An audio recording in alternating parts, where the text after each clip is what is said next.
that out, copy that. I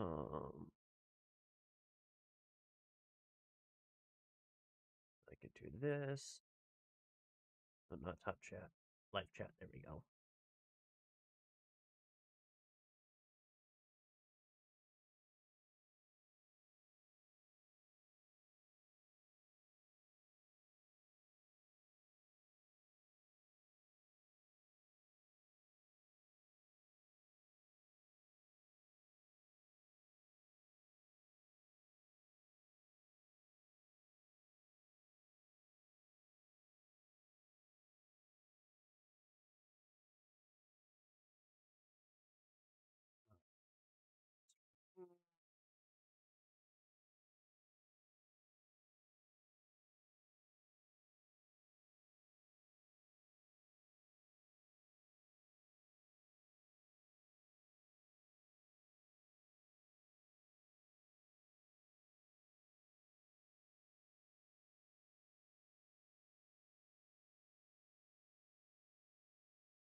Game.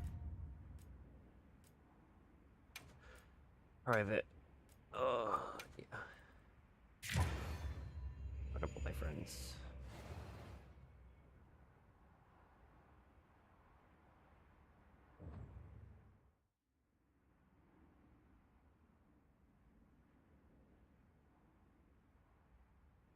Certainly. I shall tarry here until the mood strikes you. You can never be too prepared. Transfer items, reload outs, equipment.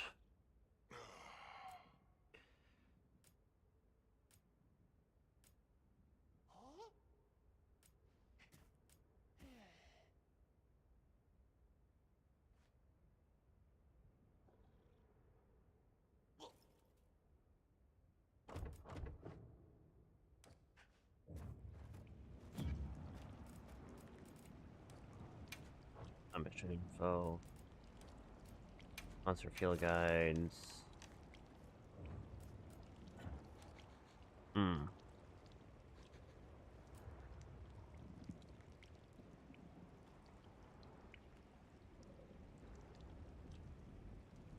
Oh.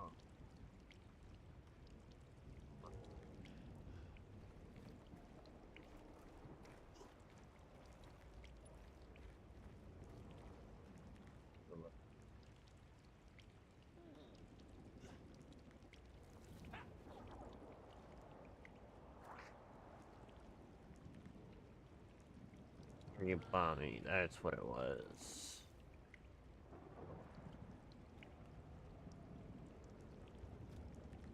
'Cause I know its main weakness is fire. Oh, fire and thunder. Okay.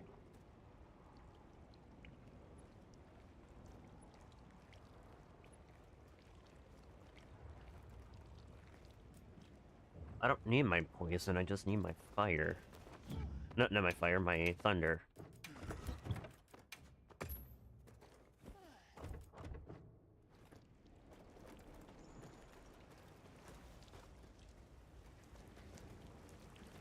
What do you think we'll find?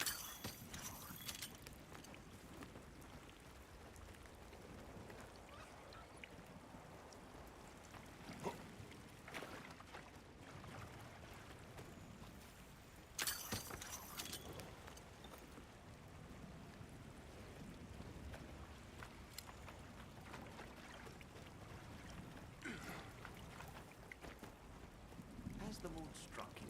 Shall I lead us on? Yes. Follow me, then. Onward to the great above.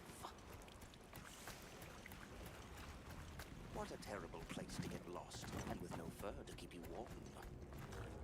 It is quite frigid.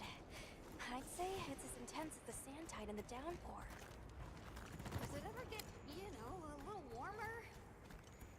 Nay, it has been raging for years, never ceasing, never abating. Very old. A never-ending winter? Great!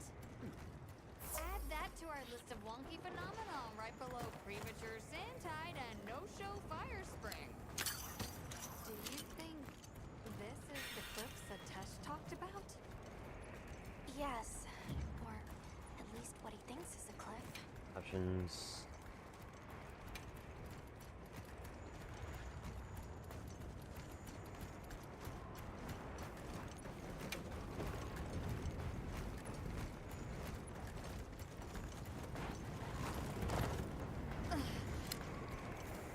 Dragonfell.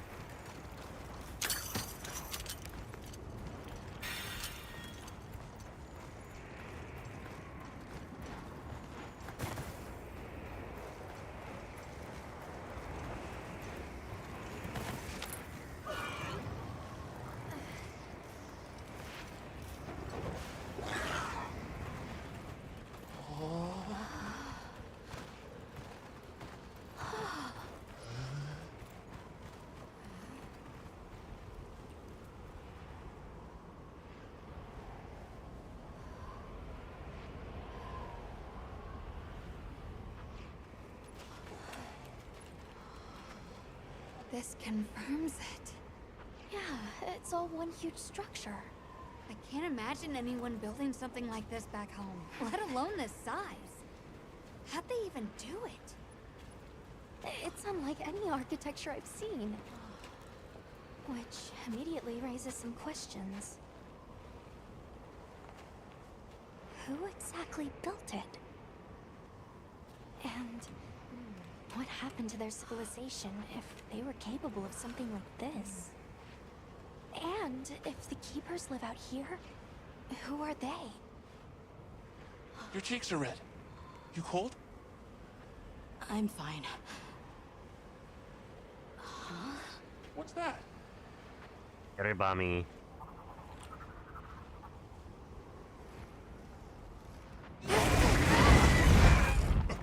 Kiribami!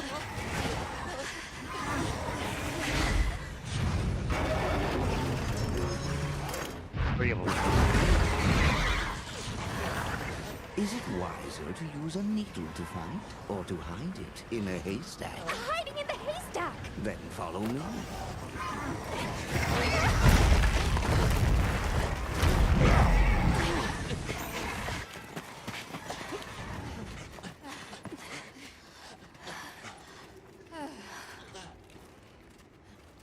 Where are we?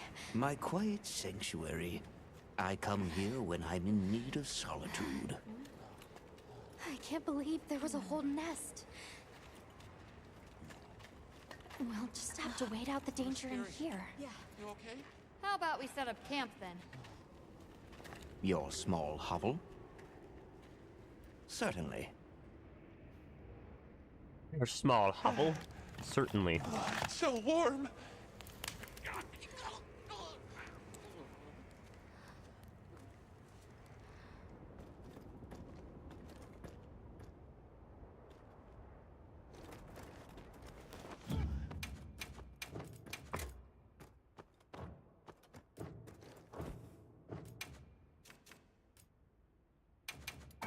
I'm only able to make 2.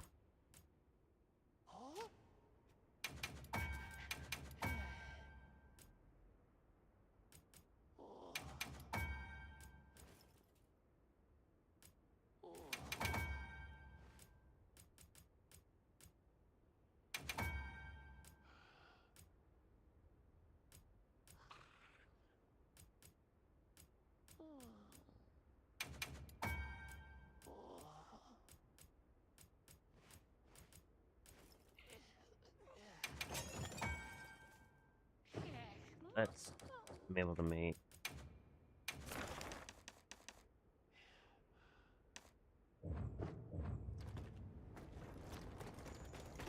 You get some rest? Hey, And you're worried about this girl. yeah. I used to be a lot like her. A long time ago, I left home, and the people who took me in, they seemed larger than life. Then I grew up and realized that actually, adults can be just as lost as kids. When I left my village, they clapped me on the back and said, "Fly far, Lulin." But now, I think they were really saying, "It's your turn now. What do you choose to protect?"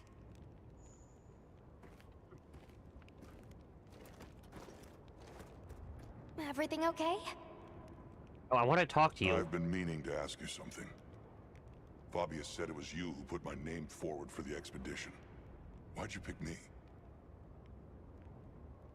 I guess I wanted someone who understood what it was like to lose something important. And there was a time when I closed myself off from the world. But then I met Nata. And despite having lost everything he knew, he was still captivated by the world. Seeing that inspired me. It made me realize I should also be out living life. The professor wanted a hunter we could trust Nata with, and with your background, I had a good feeling that you were the one. I hope I could live up to your expectations. You already have. When I first saw you leap onto that sacred, my heart nearly burst from my chest. I felt so alive. I knew I made the right choice. It's my job. Now we talk to Nata. Oh, hello. Let me talk to you, boy. Rove is far from home, just like me. I wonder if I'll ever see my village again. You will. I'm really sorry for how I acted before. It's okay. We're just worried about you. I feel so stupid. I thought finding my village would be easy. That I could take you straight there. I had no idea just how big the world is. I can't believe I can't even show you the way. I feel so useless. Every way's been blocked off. Nata, in 1,000 years, there's only been one person resilient enough to make the trek west. You. Despite being alone, you found help, for the sake of your people. We'll set out again once the Hirobami retreat. But for now, let's get some rest, okay? Have a seat. Rest. Okay. I think I'm starting to figure out the connection between Welk and the land spine. I think the land spine is an artificial structure, like this one, probably built by an ancient civilization. Yes, I agree. They share too many architectural similarities to ignore. Then we know 3 things. First, Wilkestone is produced by the land spine. Second, the land spine isn't natural. And third, the land spine is likely connected to phenomena like the sand tide and the downpour. Add it all up, Wilk seems to be an artificial energy source capable of altering the weather. Isn't Werner in the process of repairing the part of the land spine connected to Azuz? Yeah, and if he succeeds, there's no telling what'll happen. We can't just sit around. Let's get back to Azuz. Right. I hope the Hirabami have retreated. Narda?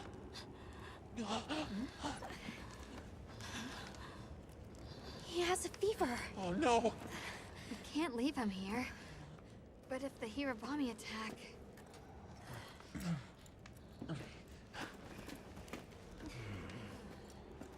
Alma,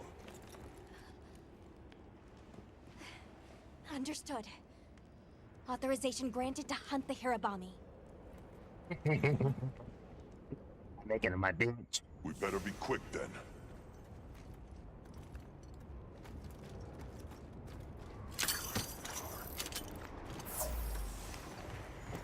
Come here, Hirabami. I'm making you my bitch. Hirabami sighted. One should lead the others in line.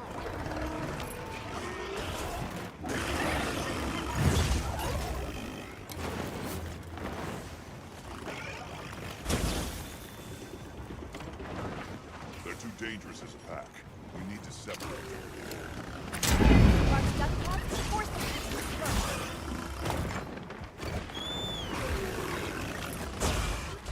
I'm here.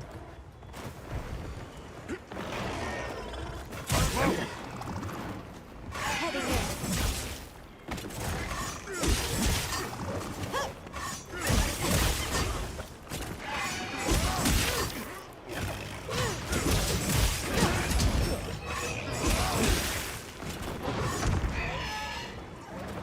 Give me that head.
Oh, I mistimed that.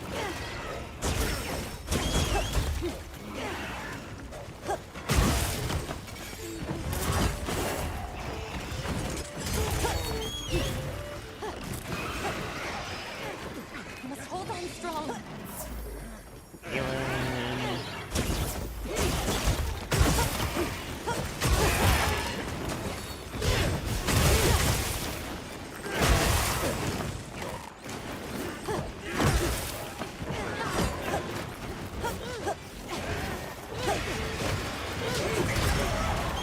Ah, you bitch.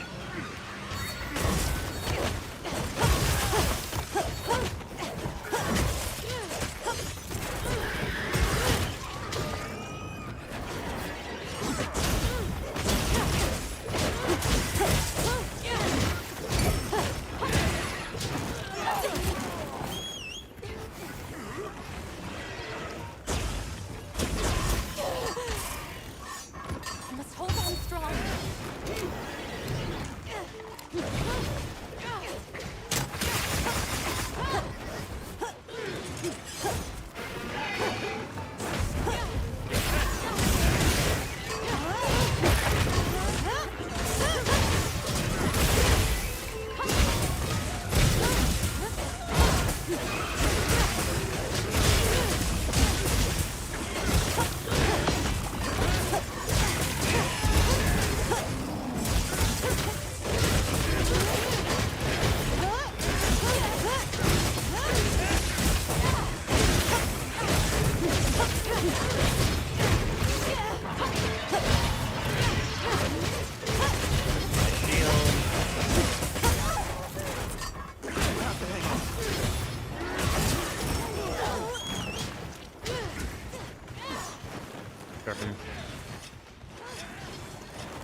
Here.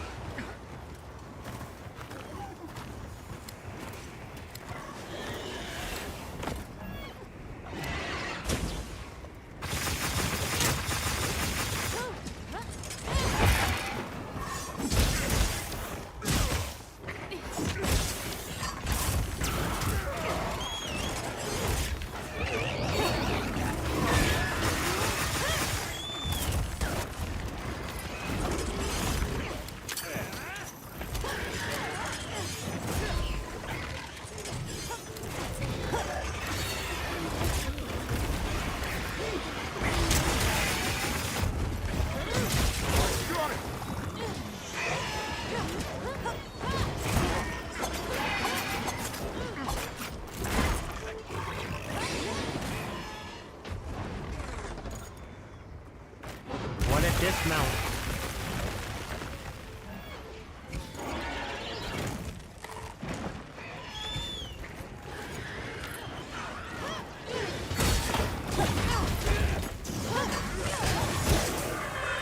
Let's go quickly if you're around. Ugh.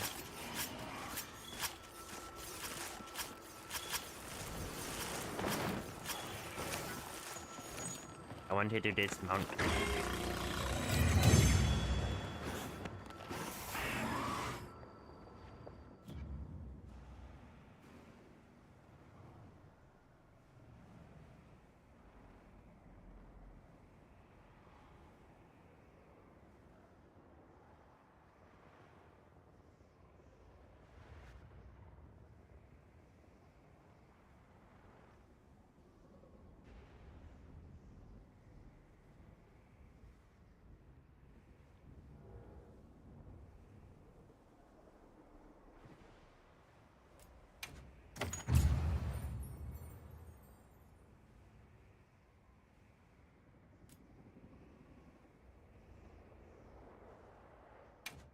I make the ice one now. Area secure.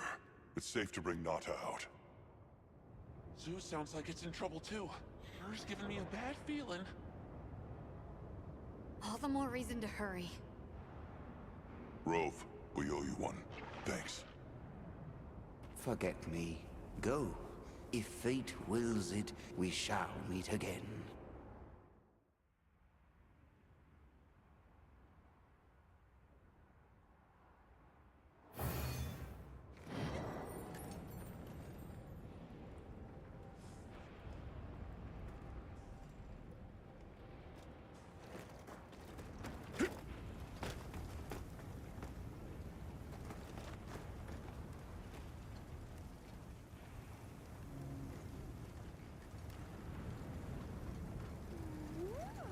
Are you returning to your station? Hey, Different armor, something in mind? weapons. No, I need a frost sack. pal.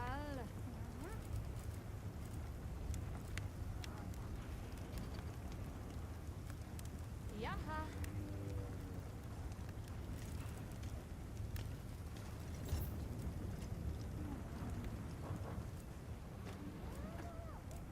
Got something in mind?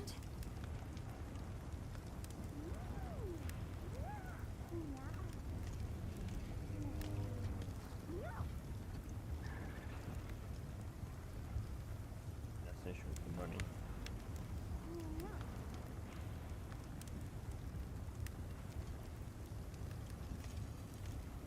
Pal.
Okay, I definitely, for Ghost Magios, I definitely do need to make the gun lance.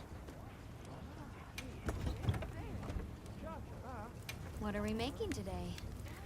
Hirabami gives away the window, level 5, ice resistance level 3,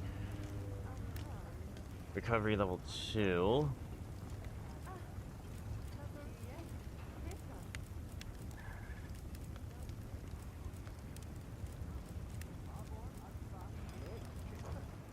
You know where to find me. Yes. Post join optional quests. Accept and prep. Understood. Be careful out there.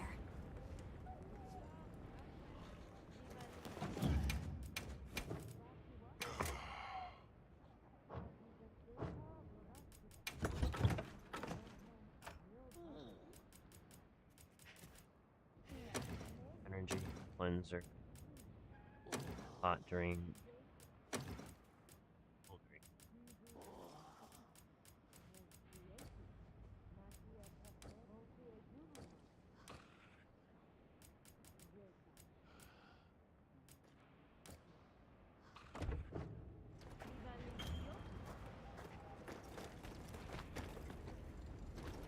Oh, he's right here. Here, I would just speak to you. So, Be happy to take something. item box.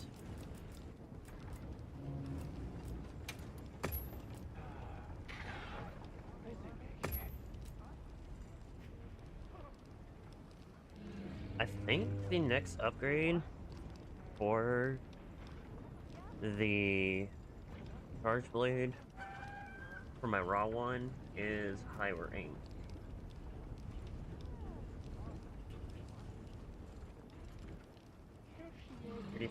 Yeah, it's high rank. So I can get Done rid. deal. Happy to do business. Done deal.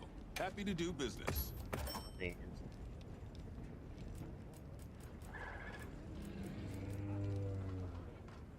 Patrice doesn't have any. Thanks. Keep bringing in anything you don't Doesn't need. have a fire one.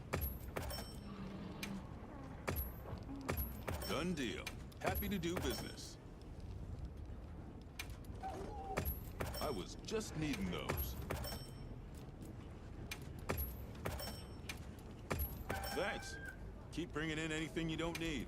Don't have anything for Done Kangalaga. deal. Happy to do business. You're Arlahara's saving all me done. a lot of work sourcing these. Done deal. Happy to do business.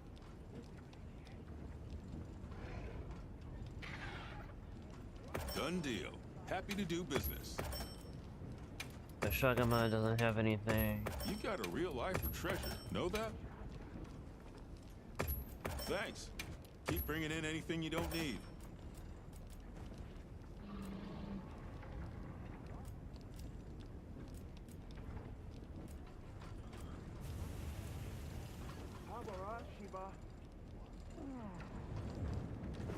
We're open day or I night. think the next Rumpolo upgrade. Anything catch your eye? Whoa.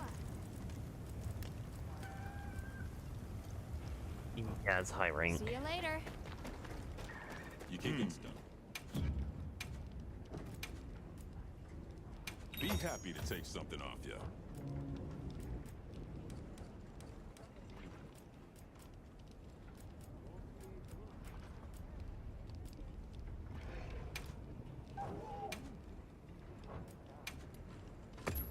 Done deal.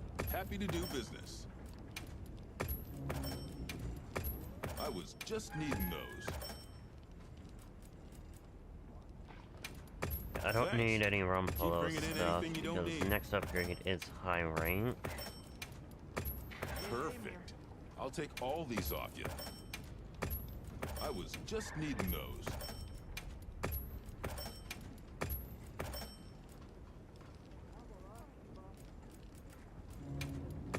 You're saving me a lot of work sourcing these.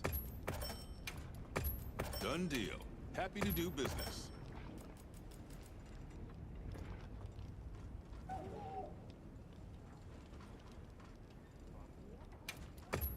I don't need any of that. Keep So, bringing in anything you don't need. poison sex I I don't was need. just needing those. Sleep sex I don't need. These I don't need. I don't need these. You got a real life for treasure. Know that? No.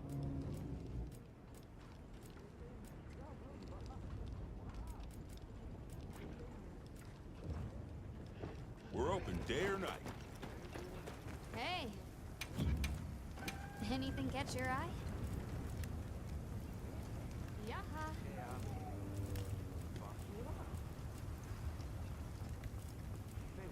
I don't need Narcillas. High rank, high rank, high rank, high rank. High rank, that's high rank. That's high rank. Okay, so everything else that I have is high rank. Done already?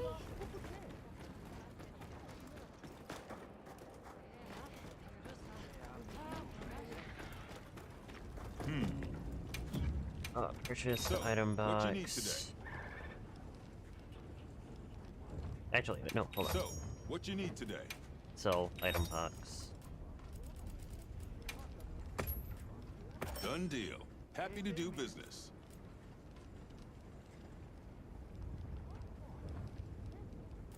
Show me what you got then.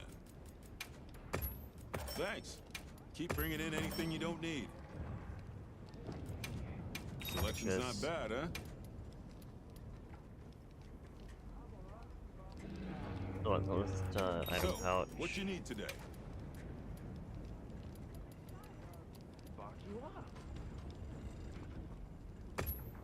I see you, big spender. No.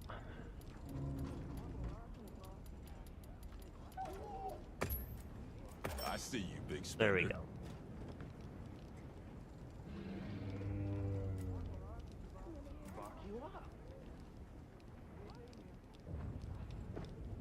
You're my best customer, Hunter. Alright, Chapman needs the bathroom real quick.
Now, chat. So I need to farm. Maybe one more here about me.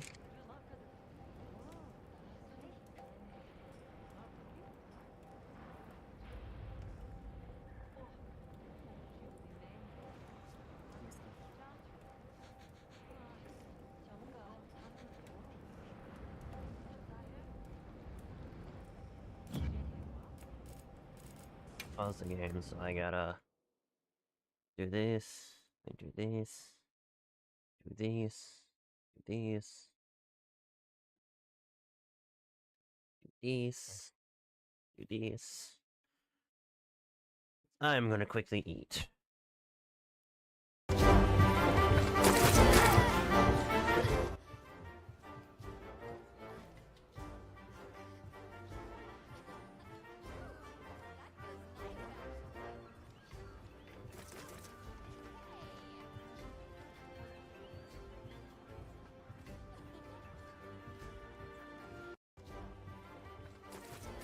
I showed you my Blue Eyes combo pile, but is it good enough to survive the hand trap challenge? As always, we'll pick 2 hand traps at random. 1, 2. Then we shuffle up our deck, draw a test hand, and see what happens. Our hand today is going to be Illusion of Chaos, Fiendsmith's Tract. We got Wishes, Effect Veiler, and a Lordly Load as well. Oh my god, okay. This is like all gas, bro. And today we're gonna have to play it as long as it's not Droll. Please don't be Droll. Dominus Impulse, and a Perulia as well. Okay. For the Mulcharmies, we're going to do it so every 2 draws gives our opponent a new hand trap. Our opponent is, of course, in the draw phase going to drop the Perulia. We probably start with the Tract here, add Fabled Lorry, and discard the Lorry. Mandatory effect to summon back. We're then going to go for our Nib check by linking into Requiem.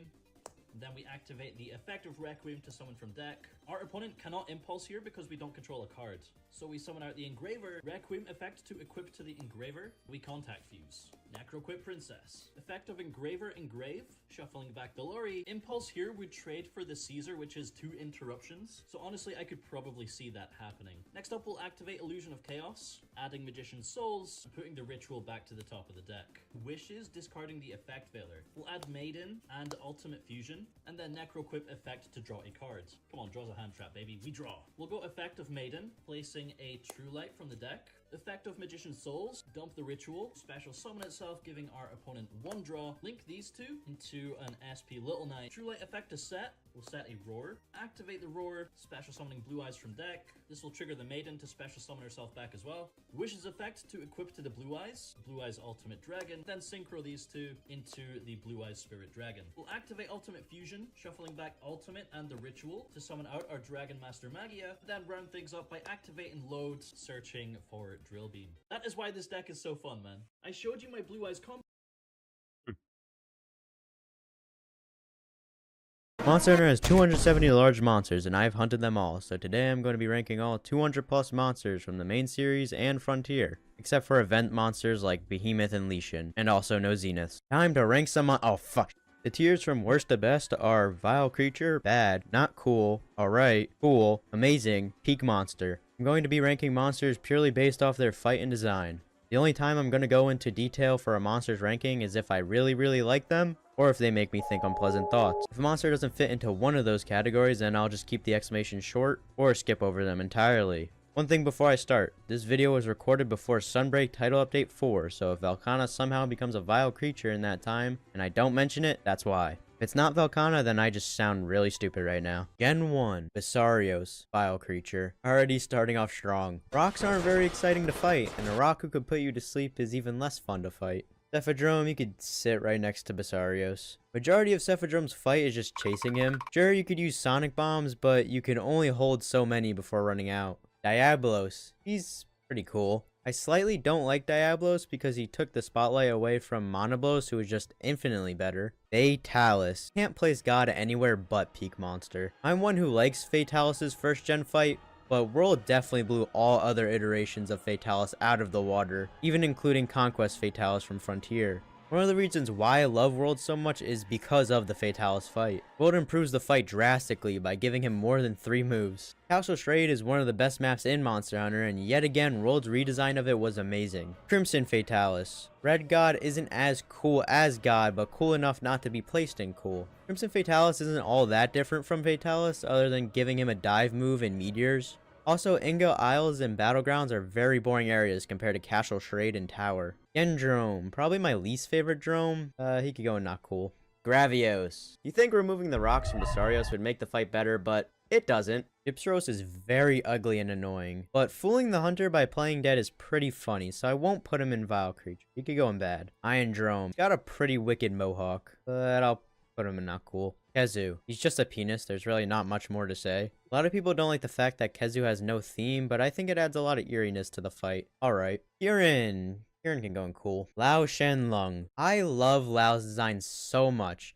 If this tier list was based off design, I'd put him in peak monster, but his fight is very boring, so he's gonna go in bad. Majority of the fight is just waiting for him to load into the next zone. You could leave your game on, go to your kitchen, cook a 5-star meal for a family 5, eat it, come back, and Lao still won't be fully loaded into the next area. His fight didn't get improved that much in GU, it's just he has to walk less, so it's less waiting.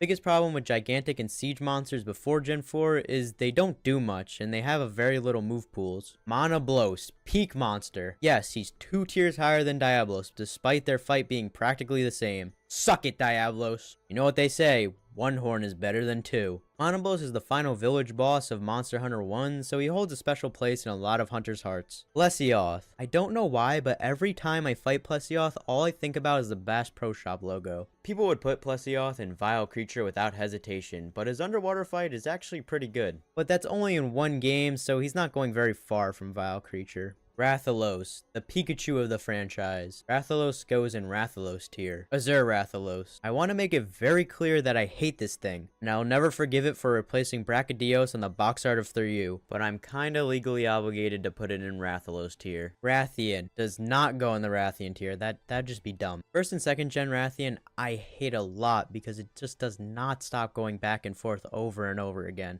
But third gen to present day Rathian isn't that bad. I'll put her in alright. Velocidrome, the first monster. Not much more to say. Put him in cool. Yangaruga, or I like to call him Kyle from Despicable Me. Yangaruga is just Gypsaros without the funny and flashbangs. Yangaruga in World isn't that bad though. Not cool. Both Yankakus can join Yangaruga and not cool.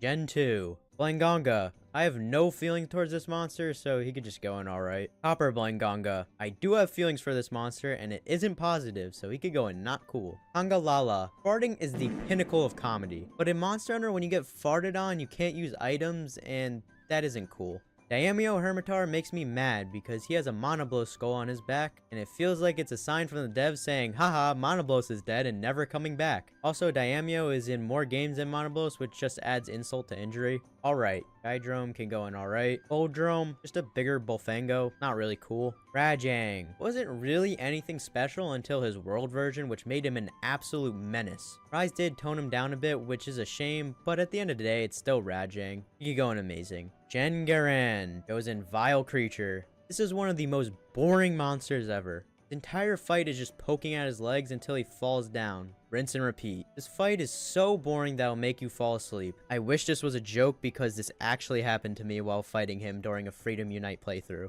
Most people that like this thing will say that he doesn't attack the hunter because he doesn't view him as a threat. You're telling me the god of the universe views tiny little me as a threat, but a giant crab does not? Shogun Senator makes me happy because he has a Gravios skull as a shell. I also want to point out his funny disco move. I like Shogun better than Daimyo, but not by much. You could just go right in front of him. Chameleos, amazing. A chameleon elder dragon sounds cool, and it is. Kushala Deora. Kushala was pretty annoying before World, and somehow they made him worse in that game, but Rise improved him a lot. I could actually hit Kushala in Rise without poisoning him every 5 seconds, so that definitely is an upgrade. Kushala can go in not cool. Lunastra. I love Gen 2 Lunastra fights, since it's treated as an actual threat. Lunastra's world counterpart is fine. The combined Supernova with Teostra is pretty cool at least, so Lunastra can go in cool. Teostra. Gen 4 Toaster is an awful monster, but its elder counterparts aren't that bad. It could go right beside Lunastra and cool. White Fatalis. God, but he's old now. Peak monster. Fatalis, but he has red lightning. I don't need to say anymore. Yamasukami, another big boring monster. I never want to fight this thing ever again. Vile creature. For some reason, they didn't have the Acanter icon, so I'm just gonna shittily edit it in, so if it looks scuffed, sorry. But anyways, Forklift Monster goes in amazing. Tigrex, oh no. Tigrex is one of my least favorite monsters, and the urge to put him in Vile Creature is killing me. But I'll refrain because he definitely doesn't belong with Yama. Tigrex is Gen 1 Rathian, but he never got fixed. He just goes back and forth 6 million times and roars a billion times. He should be known as the Stunlock monster, but at least I'm not falling asleep while fighting him, so he'll get going bad. Nargacuga, a flying wyvern that doesn't stunlock you. Amazing. Arguably has the best roar in the series. Ucanlos, Shovel Monster goes in amazing. Gen 3, Agnactor is such an amazing monster. Sure, he does get hard. Maybe I should have worded that better. But unlike Basarios, you can remove their hardened skin. Glacial Agnactor. I'm a sucker for ice monsters. Peak monster. Barioth. I never had strong feelings towards Barioth. It's not better than Nargacuga, but it's definitely much better than Tigrex. So I'll put him in cool. Dan Barioth. This thing did not need to exist. Stop putting ice monsters in the desert. It doesn't work out. Alright. Baroth. Muddy Man. Going cool. Devilho. The Hungry Pickle Monster. The question is, can he eat his own tail? And the answer is sadly no. So does he really deserve amazing? Yes. Giganox. The very wacky alien monster. They did the impossible and said, what if instead of one hole, it had 2 holes? Giganox will go in the cool tier. Gobel. Before I say the following statement, I want everyone to know that Gobel is a vile creature. Now that is out of the way, I think this monster gets a bit too much hate. His fight underwater is absolutely awful, but when he goes out of water, he's not terrible to fight. Sadly, most of his fight is underwater though. Great Baggy. I don't care about you, let me talk about the superior great. Go in the alright tier. Great Jaggy. Peak monster, baby. Deserves nothing more, nothing less. Great Jaggy is infinitely better than all the other greats and drones. If you say Great Jaggy isn't peak monster, I will think of you differently.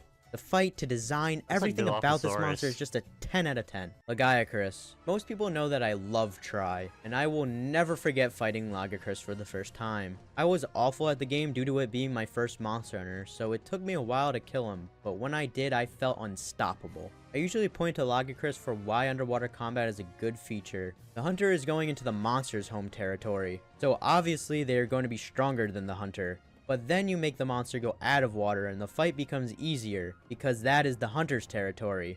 And no monster displays this any better than Lagiacrus. I feel bad whoever fought Lagiacrus in GU first, because his fight is a disgrace in that game compared to his Tri counterpart. Lagiacrus goes in amazing. Ivory Lagiacrus. Take Lagiacrus, put him out of the water, keep him there. What an awful thought. Why does this thing exist? But at the end of the day, it's still Lagiacrus. Cool. Abyssal Lagiacrus. Take Lagiacrus, put him in the water, keep him there. What an amazing idea. Abyssal is just Lagiacrus, but if he was never gaslit into going on land. Also, Black Lightning is so cool. Peak monster. Cool. Kuropeko is by far the best bird wyvern in the main series. I love this goofy little fella. His big beak with the puffy red chin is such a great design. Also, he could call in Devilho, which is absolutely terrifying. Kuropeko, amazing. I'm sorry, what?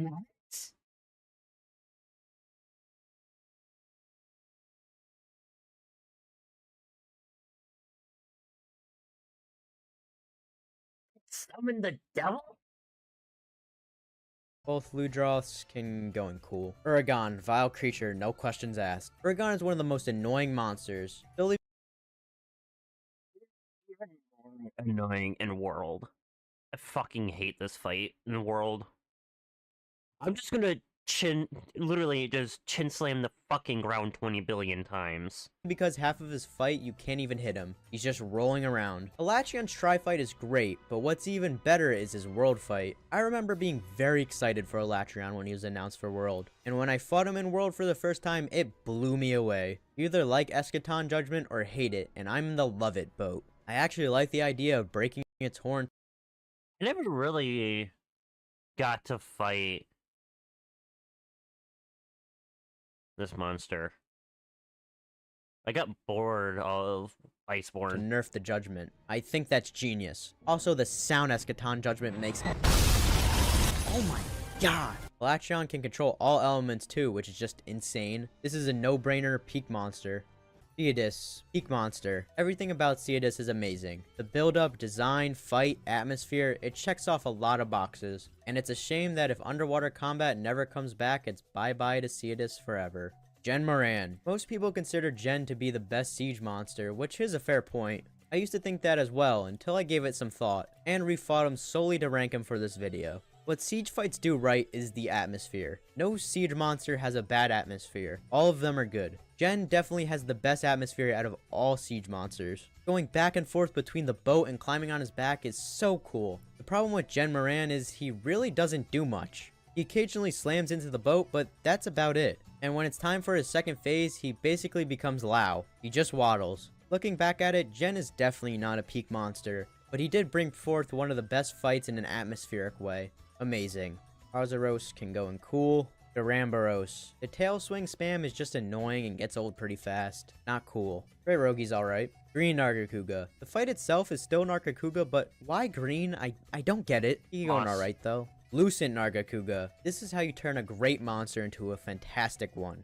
Nargacuga was always known to be a stealth monster, but making him go invisible just brings it to a whole new level. Okay, that is fucking Also, cool. leaving the red eyes with a trail effect visible at all times, even when he's invisible, is such a great detail. Peak monster. Langombi. I love his design so much. A rabbit that throws comedically large snowballs will always be funny to me. He could join Arzuros and cool. Nibblesnarf. Peak monster. His name is funny. Volvadon. We already discussed that farting is not cool in Monster Hunter. Bad. Denogur. I love Okay, for me, the Nogur's peak. fighting Zenogre. He is generally one of the funnest monsters to fight. The dodge timing is super No, the God Zenogre. Like the green God Zenogre, I don't remember what his name is. That one is like fucking fantastic. simple to memorize and has a good overall move pool. He feels a lot like a Souls boss. Also, his theme gives off I'm gonna kick your ass vibes. Denogur can go in amazing.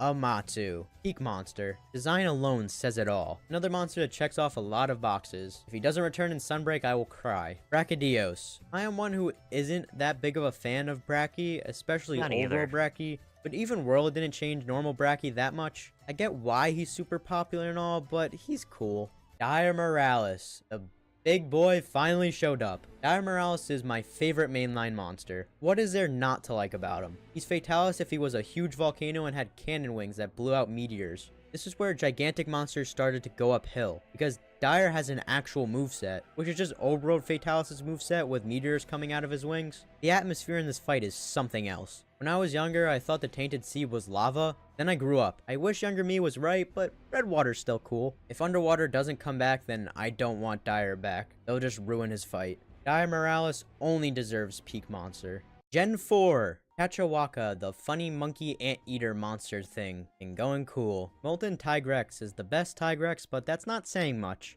I probably like Molten more than regular Tigrex because he moves slower, or at least it feels like that. A lot of people praise Molten, but I'm putting him in not cool. Najarla can go in alright. Idle Najarla goes in a tier higher than regular Najarla. I like that he bounces water off his scales. You have to actually be aware of where he planted his scales, which makes the fight a bit more interesting. Narcilla. I wish there were more spider monsters, but neither of them impressed me. Narcilla goes in alright. Celtis I actually like Narcilla inside of Wilds.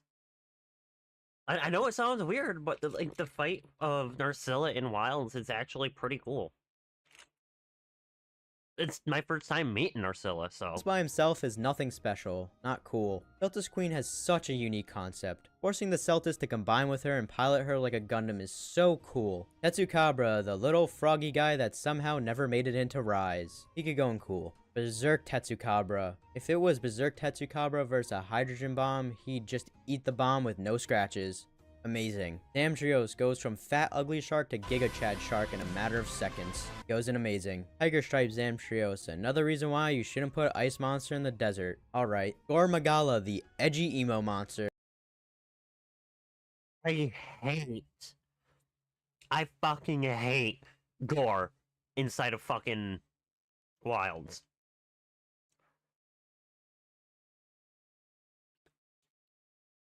He's so fucking annoying to fight. Gore Magala has one of the best fights in the series. The idea of if you damage it a lot, you get a buff, but if you don't damage it enough, you get a debuff is just genius. It makes the hunter have to do a lot of damage in a certain period of time, but you still have to be careful because Gore can fold you, and you definitely don't want that debuff. Another thing that makes Gore Magala so awesome is in For You, he felt like an antagonist. It felt like Gore Magala was hunting you instead of you hunting it. Which each installment after For You he's in, he is losing that special rival feeling, which was bound to happen because those stories don't revolve around him. Gore is a peak monster. Shigaru Magala. Everything I said about Gore applies to Shigaru, obviously, but they gave him his own special arena that they took away from him in Rise. Shigaru is a peak monster. Daren Moran is just Jen Moran, but less cool. Still goes in amazing. Dalamadur. Long, stretchy snake boy. Another monster I will never forget fighting for the first time. I remember thinking to myself, is it even possible to kill this thing? Dalamadur is a really big, gigantic monster. And obviously I'm gonna bring up move pools. Surprisingly, he has a decent amount of moves. He at least has more moves than all Gen 1 and 2 Siege monsters combined. But there are still moments in the fight where he'll just stand there letting you whack him. You can climb on his back, which is always a cool feature in a giant monster fight. I also wanted to add that his cutscene goes so hard. Dalamadur is amazing. Orochi Kirin. All I wanted to say was, why was this thing never added to Iceborne? Better than regular Kirin, so it goes in amazing. Raging Brachydios. Let's just focus on World's Raging Brachydios because who cares about the old one? As you know, I'm not the biggest Brachy fan, but how one phase can change so much. Raging Brachy's second phase is one of those Monster Hunter moments where you just go, well, I'm fucked. Him rapidly punching the ground, causing an explosion of slime to go everywhere is so cool. Sure, area denial could be a bit annoying, but that phase transition is so goddamn good. Raging Brachydios is peak monster off second phase alone. Steve the Pinecone goes in amazing. Gogmazios is a horrifying monster. This is something you'd see in the corner of your eye while having sleep paralysis. Gog has a really good move pool for a gigantic monster. Getting trapped in tar, then him exploding the tar with a mid-air-like beam is such a creative and cool move. Gog is a peak monster. Ostelos, the electric bug wyvern, an amazing concept for a monster. Bolt Reaver Ostelos. The coolest part about Ostelos is his lightsaber horn, but the regular one doesn't use it that much. Bolt Reaver, on the other hand, uses it a lot, which makes him even better. Peak monster. The thing with Deviants is most of them barely change the fight, or change up the fight a lot, so I'm probably going to skip the explanation of a lot of Deviants. Gammoth has my favorite design out of the Fated 4, but he's just a big punching bag. I have to put him in alright. Glavenus. Putting a sword on a dinosaur's tail is a fantastic idea. Almost like they've done this type of monster before. I actually prefer GU Glavenus to World's Glavenus. I think it's mostly because of GU's combat. Glavenus goes in amazing. Hellblade Glavenus. Making Glavenus able to do the Beyblade move more than twice in a row makes the fight a lot more interesting. Such a simple change, but an effective one. I don't think it's much better than the original Glavenus though, so it could go in the same tier as amazing. Great Macau. A raptor that bounces on his tail. I love this thing. Amazing. Malfestio. Infra controls sound bad, but A, it's hard to get inflicted with the status effect, and B, just think backwards and you'll be fine. It's a unique status effect though. Malfestio's cool. Mizutsune. Great design and overall good fight with no complaints. The bubble mechanic is very cool. Mizutsune is amazing. I'm still gonna fight this in Wilds. This is gonna be my first time fighting it. Soul Seer Mizutsune. They added a Sanzai to him. Amazing. Rust Razor Centaur. Giving him the ability to use the Beyblade attack because of the Glavenus skull on his back is such an awesome idea.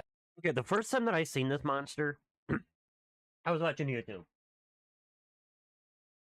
And it was, the guy was talking about deviants. Different deviants and monsters. And when I saw this guy fighting him, I was like, oh my god, a crab that's able to do a Beyblade? Yes, please. Rust Razor is cool. Thunderlord Zinogre. A more That's what I meant to say. I wanted to see this inside of Iceborne.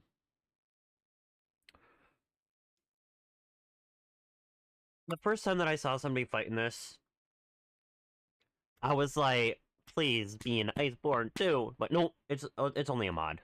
Fast and aggressive Zinogre. Peak monster. The Karkos is definitely a lower end Elder Dragon. His fight isn't that fun or exciting, but it isn't boring either. His death animation is really cool though. So for that, I'll put him in cool. Atel Ka is a peak monster. Deception in video games can be a really good thing. We often think of bugs are weak. Anyone's initial reaction to finding out a bug is the final boss to Jiu is to think he's a joke.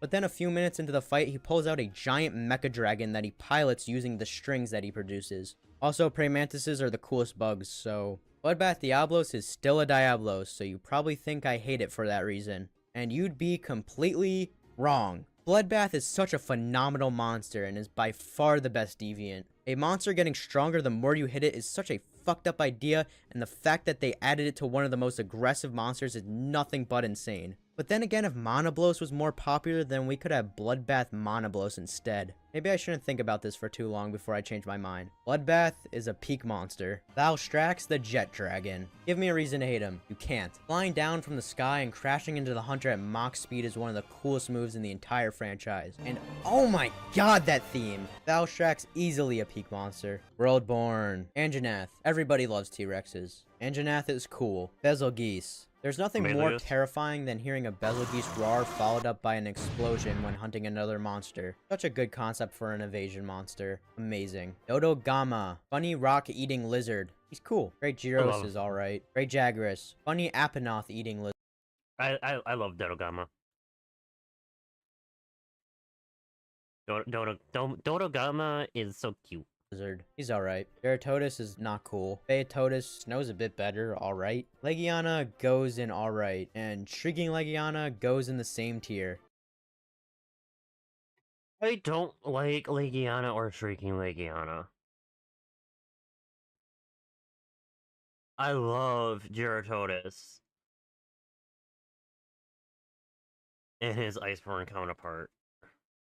The fight doesn't really feel that different and isn't a very creative monster. Kuliaku, more like not cool. Odogaron, another... I absolutely... The first time that I fought Odogaron, I was so terrified.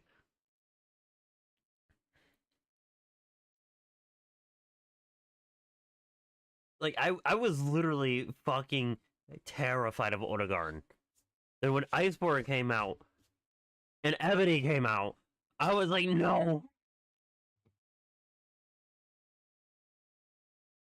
I don't want to fight something that takes away my elemental. Another monster that I'm not the biggest fan of that is super popular, but all in all, he's cool. Paliumu, the ugly pom-pom bat, is alright. Nightshade Paliumu. They did not need to add sleep to this fight. He's not cool. No, they didn't. Pookie Pookie. I don't even know what Pookie Pookie is supposed to even be, but I still love him. Cool. Radaban. Uragan if he was covered in tar and actually stopped rolling. But still not cool. Zizit Yaku. His flash move is funny because no monster can dodge it, and he just comes out of nowhere, flashes the monster you're fighting, refuses to elaborate, and leaves. A true Chad. Zizit is cool. Tobi Kadachi. There's not a lot of squirrel monsters. I love Tobi Kadachi. And Viper Tobi Kadachi. Viper, honestly, is like my most favorite Tobi Kadachi. And there's even less flying electric lizard squirrel monsters. I love how unique Tobi Kadachi is. Tobi goes in cool. Claw of Teroth. The internet has ruined this monster. I get Claw is known as the goddess of gold, but why? Just why? Anyways, the first phase where you have to chase Claw is pretty boring, but when you get to actually fight her, it's a really good fight. And her last phase has such a good atmosphere. When she fires the laser at the ceiling and all the gold starts to drip down. Amazing. Nergigante. I was absolutely terrified of Nergigante. First Gen 5 flagship. There's been an argument for quite some time who the best 5th Gen flagship is. And I'll tell you right now, it's not Nergigante. Who is, you ask? Wait and find out. But he's still cool. Nergigante shows that not every Elder Dragon needs to have an element to be strong. Nergigante is amazing. Val Hazak. The first time I fought Val, I was extremely terrified. I was like, what the fuck is this? I really like Val Hazak. His design is really cool. Hey, editing me here. When I was getting footage for normal Val Hazak, I remembered that the normal one can also have your health, not just Black Veil. I don't know how I forgot about this since it's my biggest complaint about Black Veil. I still do think normal Val Hazak is a lot better than Black Veil, because Black Veil's moves are not very fun to fight around, and mostly all of them can have your health. It feels like you're eating a Nullberry every second in that fight. Looking back at it, I think Val Hazak should probably be in not cool, but I think it's funny that the normal one is 4 tiers higher. especially for the people who just skip to the end of the video to see the results to be very confused. Anyways, back to past me sounding really dumb. Black Veil Valhazak, on the other hand, is a vile creature. The design is still cool, Yeah, I absolutely hate Black Veil. but having the player's health is not fun to play with. He's a monster that you fight one time and never want to fight again. Sadly, I fought him more than once. Xeno'jiiva does nothing special and is a very forgettable final boss. I actually like Xeno'jiiva.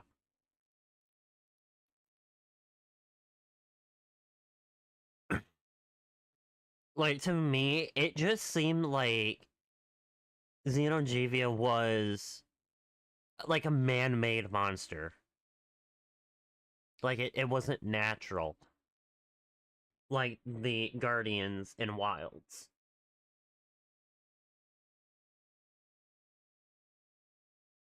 Like, I actually do like Xeno'jiiva. And plus, he explodes the battleground. Xeno is bad. Zoro Magnaros. I view him more as a map than a monster. One thing Yeah. we've learned from Basarios is that rocks are not fun to fight. Vile creature. Banbaro. Arambaros, but if he didn't I didn't like Banbaro. Because, like, the first time that I fought him, I was playing Iceborne solo.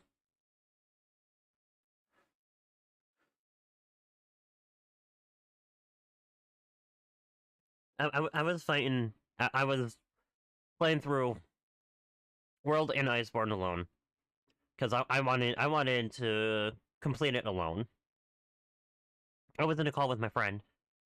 And the first time I saw Banbaro, I was like, what the fuck is this? have the annoying spinning tail move. Cool. Namiel. Such a fantastic. Okay. I loved fighting Namiel. Iceborne was my first time fighting Namiel. And I absolutely love Namiel. Like, he's able to summon water out of nowhere. And that's just fantastic. Fantastic design, but its fight is not enjoyable at all. Falling in the water over and over is just not fun. It feels like if Namiel was an underwater fight, it would be a lot more enjoyable considering it looks like an underwater creature. Maybe Monster Hunter 6 will feature underwater combat and Namiel will be redeemed, but for now, Namiel goes in not cool. Safajiva. Xeno'jiiva grew up and learned a supernova. I actually loved Safi'jiiva. The fight was absolutely amazing. It was a step above. It was 100 steps above Xeno'jiiva. Like, it was absolutely fantastic. Which is enough to make him feel a bit special. Safi can go in cool. Shara Ishvalda. Bulldozer. I did not like Shara Ishvalda. But it's great sword. When paired up with, shit, what is it? Like Razor Sharp or something like that?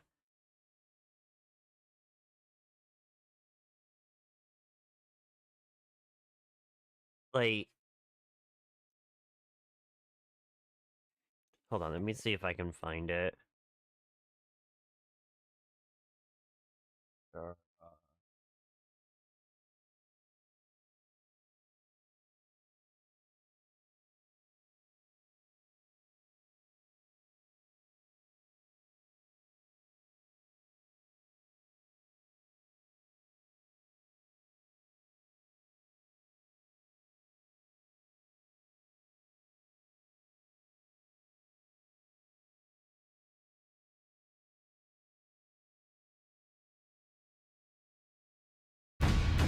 I think this is it. Specifically, hello, my fellow wielders. But the thing is, if you're swinging around a greatsword, okay, your Glavenus is just 10. Just infuriating! So we want a different, even more reliable solution, and fortunately we have one, and it is quite simple. 100% affinity, and master's touch, so we don't lose sharpness when we crit, and we crit all the time, taking those 10 hits from 10 to infinite. Okay, so can we do that and still cram in all the goodliness that we need? Well, yes, we can quite easily, and we do this with the following armor set. Now, I will admit,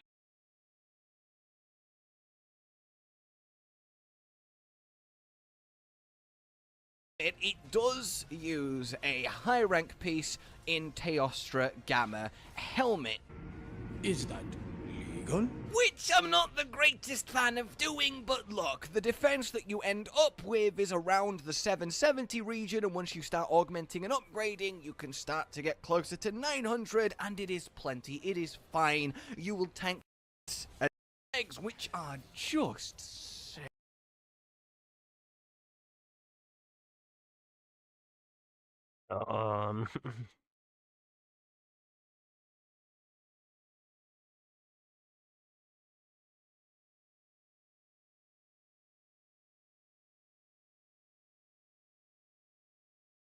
Underworld is more picky.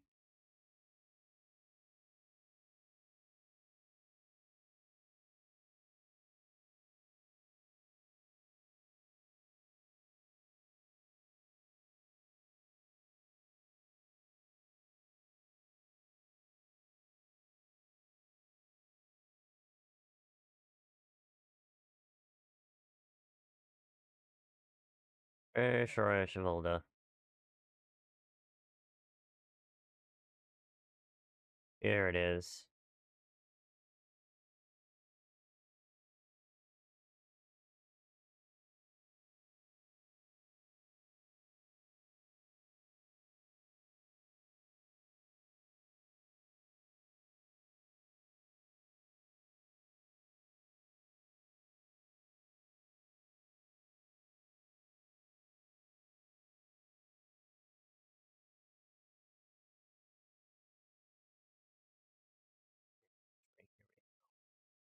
Restore weapon tree.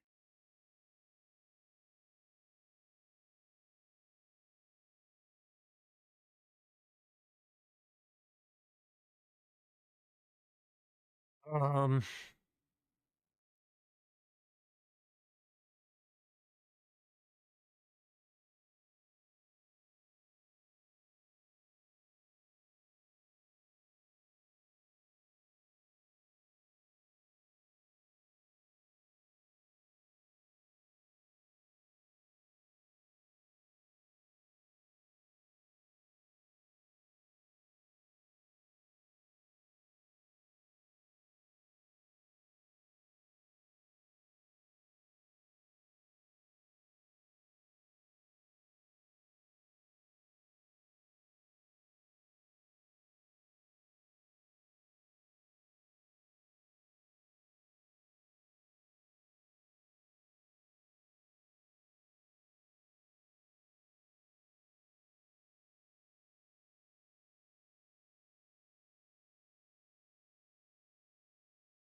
fine.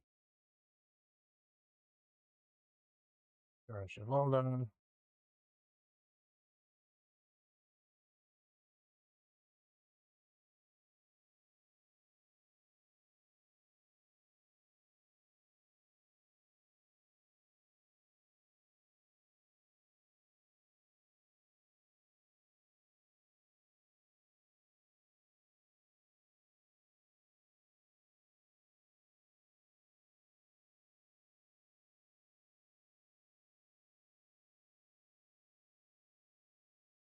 Oh, that's the Frostwing one.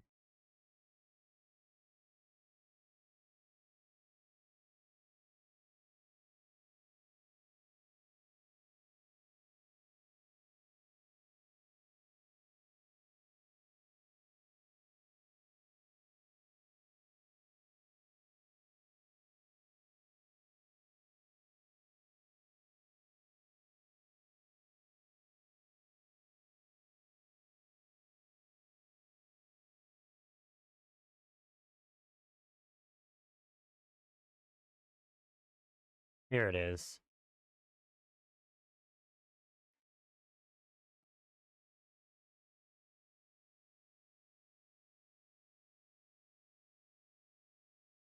1,300 damage.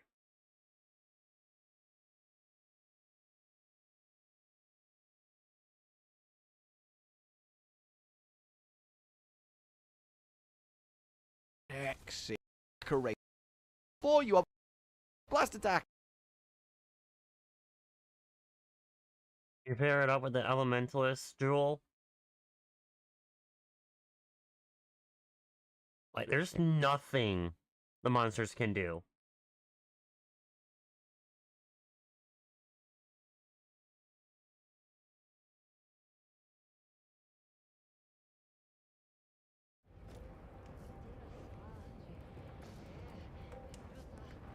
It'll list or something.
Right. Right.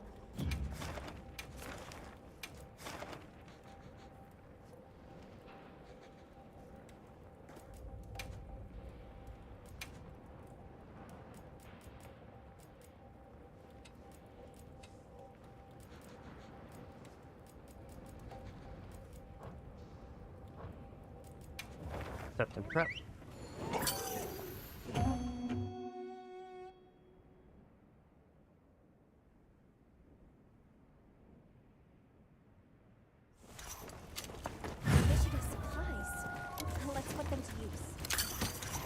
Let's head in. Our target is over there.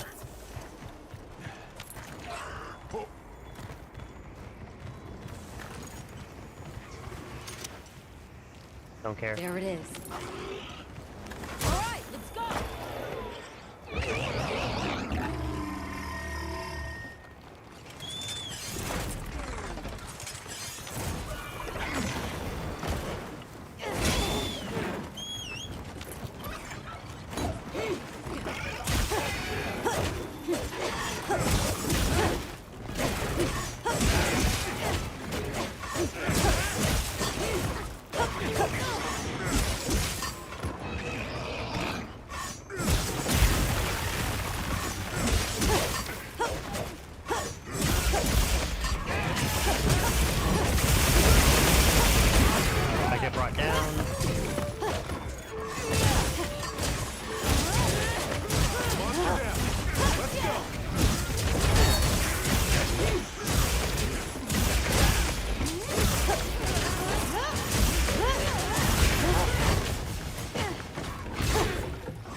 done.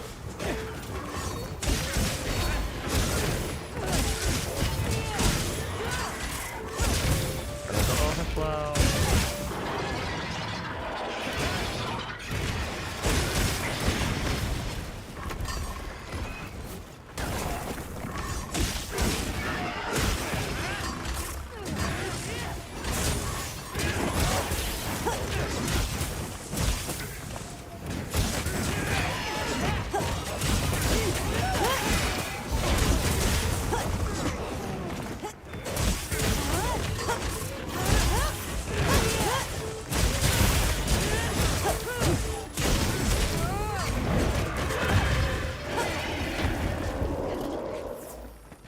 So few surprises, I'm shocked.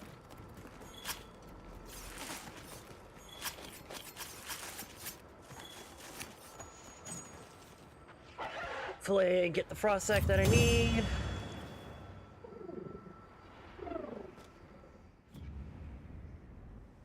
Yes, I got 2 of them.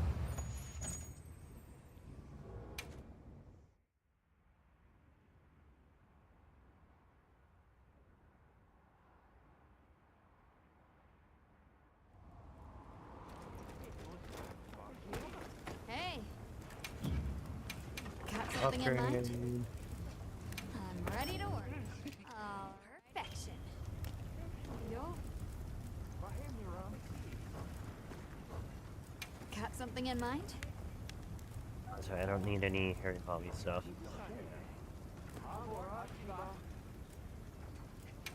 Change equipment. Go to my ice. Register. Rename.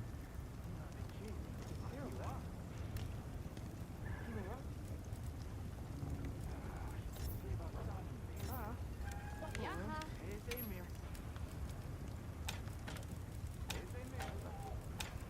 Hi.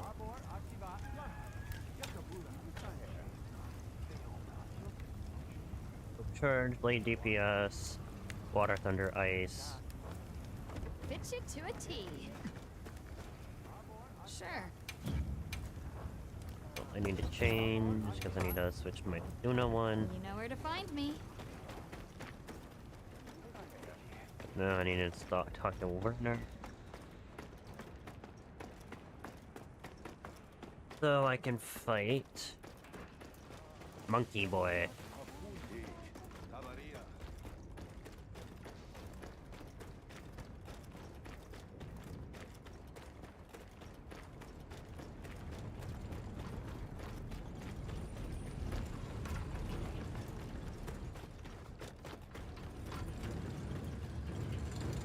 I can climb up.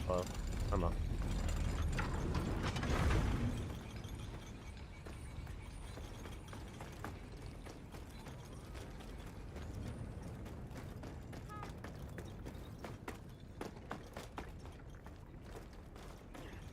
The oil.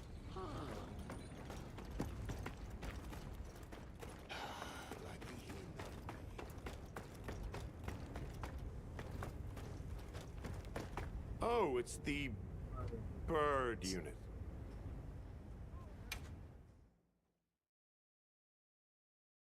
Hey, do you mind waiting on those repairs? We think it's some kind of ancient apparatus. Right. Kinda obvious when you look at its guts. Then let's cut to the chase. If that thing is some kind of energy conduit, then the energy won't have anywhere to go if its pathways are broken. So... If all that pent-up energy gets released at once, it'll probably trigger the fire spring. Well, too late. Repairs are done. we'll unrepair it. Why? It was broken, now it's not. Pretty sure that's what these folks want. We will start the festival ceremonies anew! Bad No idea. stopping it now. Not once it starts flowing. Light it up!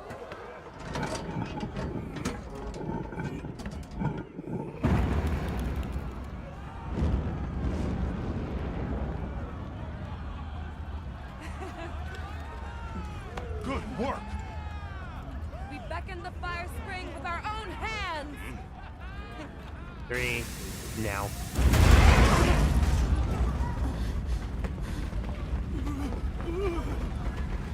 No! What's happening? Are you okay? Overload. The great ape! A Jarkin. What is it?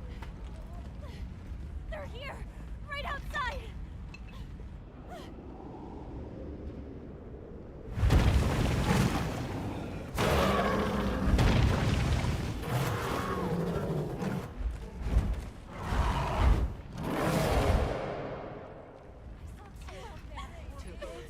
Their behavior? No monsters? Why? This wasn't supposed to happen. That's enough! Listen up! Feeling sorry for yourself won't help. We have to put our heads together and fix this. Think, is there anything we can do? Can we quell the fire or reroute it? Yes! The old forge! It uses a different system. If we fix it up, we might be able to disperse the fire. Right. There you go. You're gonna sit and cry or get up and help? Let's go. Let's get this done!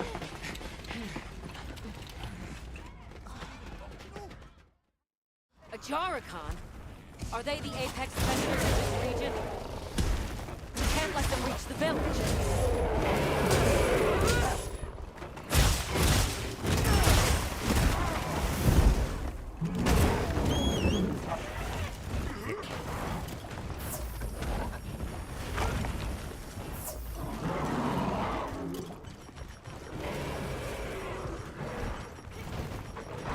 Get a load of these claws!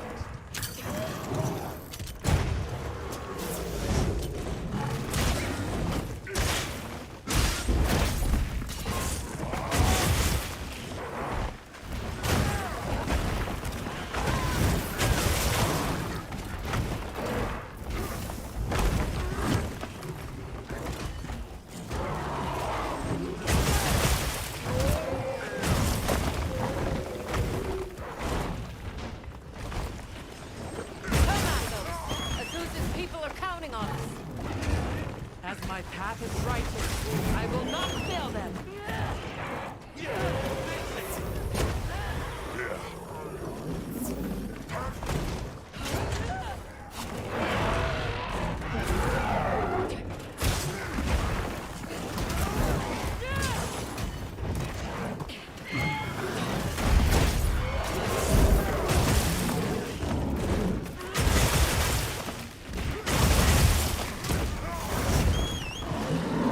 Did that much damage. Leave this to me. Heals inbound.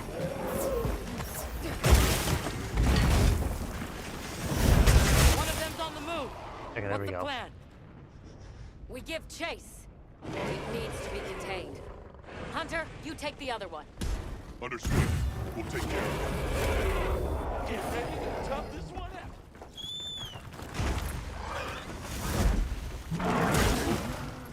There we go.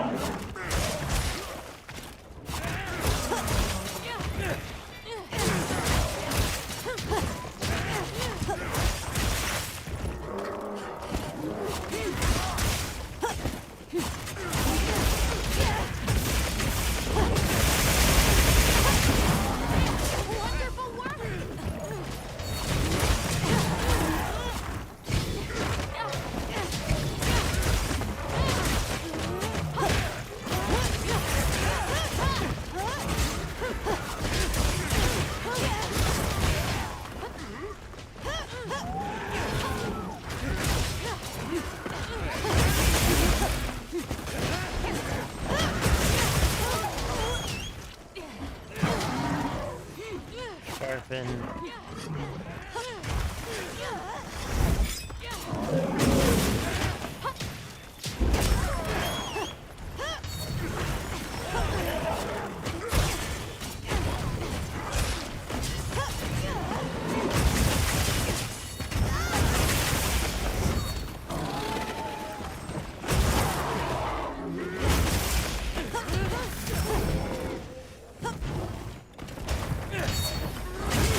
Okay, there's no way that should have hit me.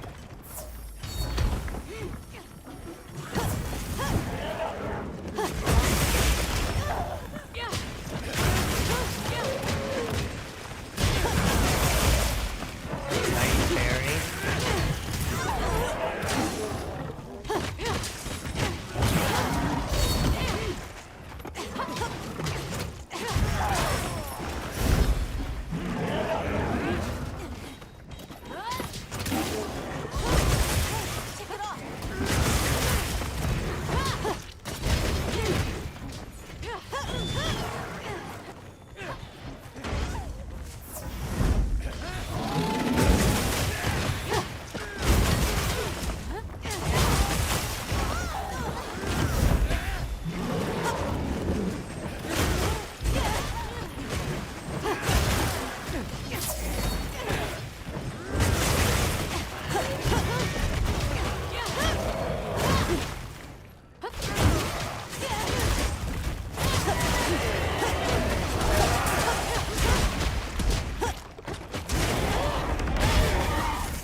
What is that?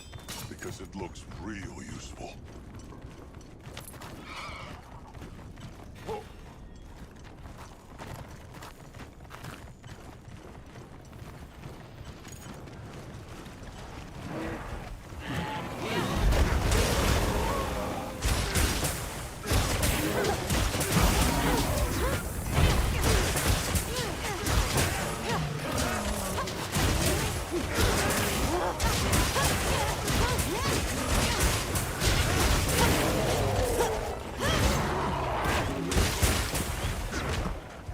Gotta recharge my shield.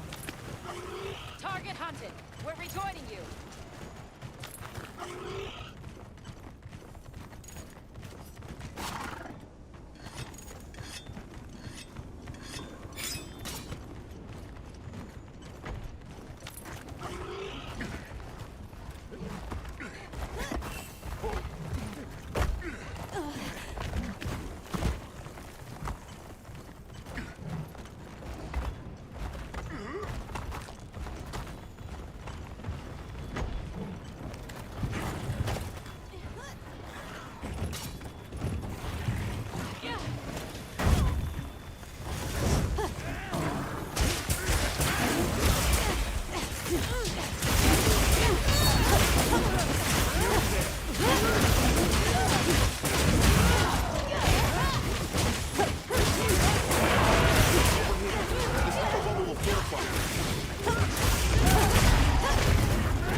Yeah, I don't really like Ajorkan that much.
don't think I get anything from a Jerkin. Or... The threat's been eliminated. Now we just need to deal with the Forge. Right. Back to Azus.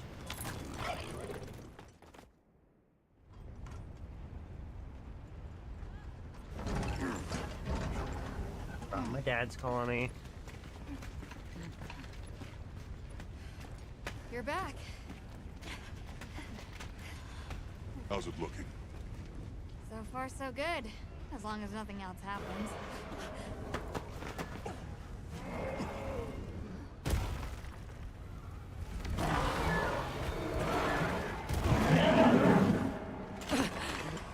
Find cover! Warren, get out of here now! No! We never Fucking wanted hell. this to happen!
Oh, well, there's New Hydra. The Black Flame.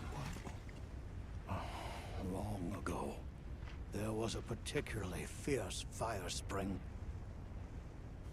The Black Flame came and consumed the Everforge. It is a story I was told when I was but a boy. What? Is there nothing we can do? What have we done? The guild will take things from here. Can you handle the defenses here? I'll manage. We'll step up too. Let's get through this together.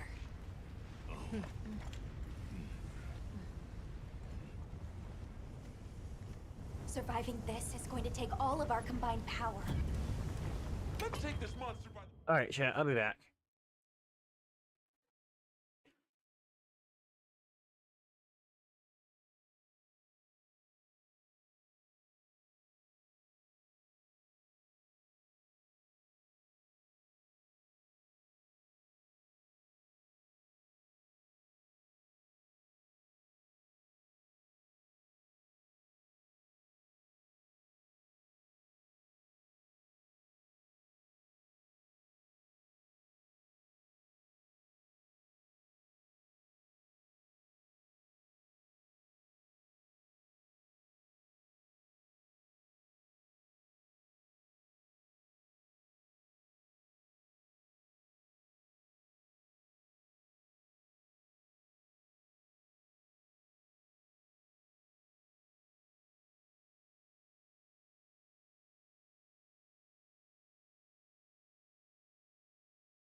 I gotta quickly go shovel the end of the driveway.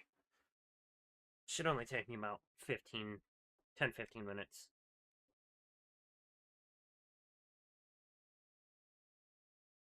If that.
Alright, sorry about that. I'm back now.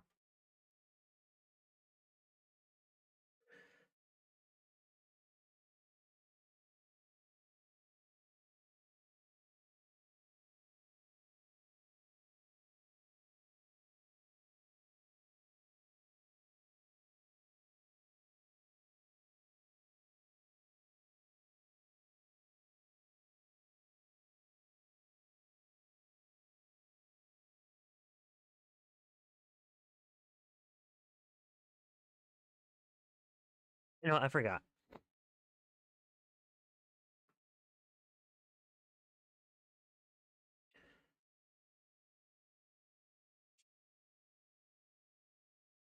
Ultra. I forgot. 'Cause it does. I think it doesn't have a roar.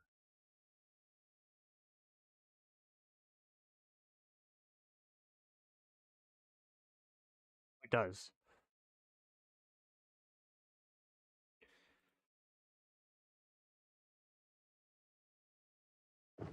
Tentacles! So, where is it?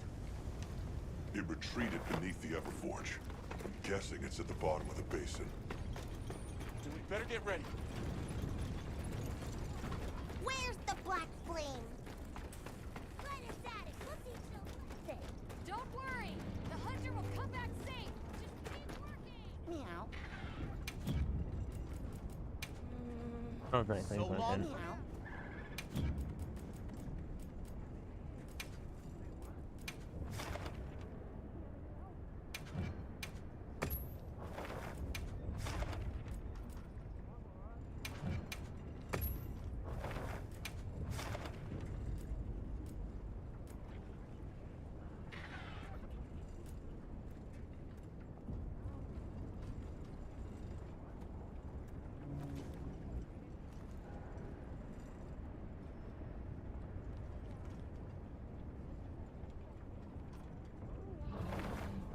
So long for now. What do you make of that black fiery thing?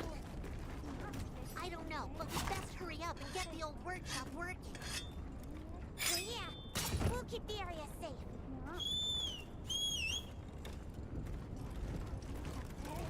That's it, Maki! Keep it up!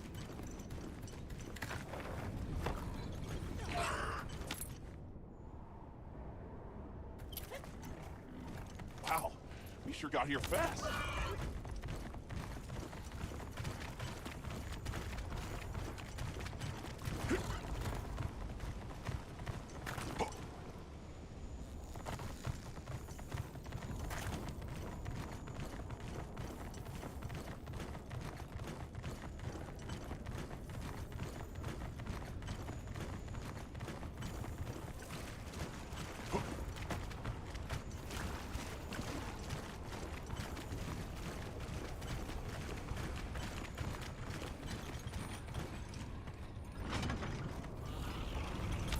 That brings me up.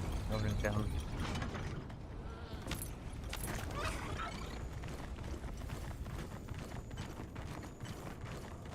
This is its spore. I gave it sent to the scout force.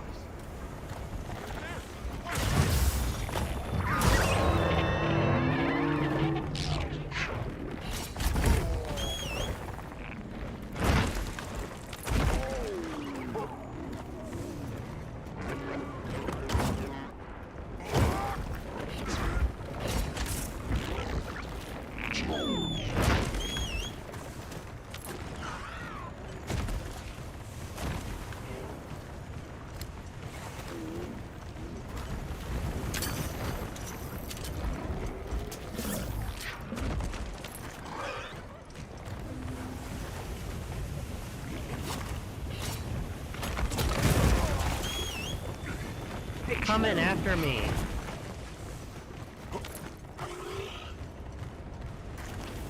Commencing mission.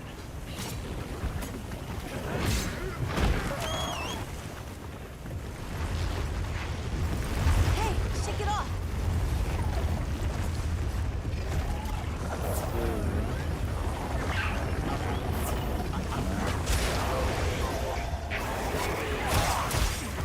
Let's get fired up!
mentally prepare for this.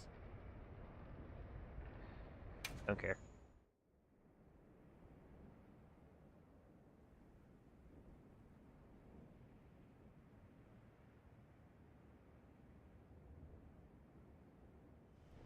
Next time, try targeting the tentacles. You might be able to cut them off.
Something else custom means.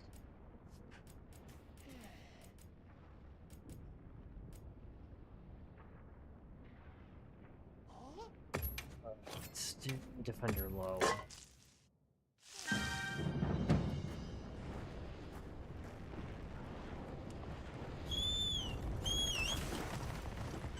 We must keep Azul safe at all costs. Right.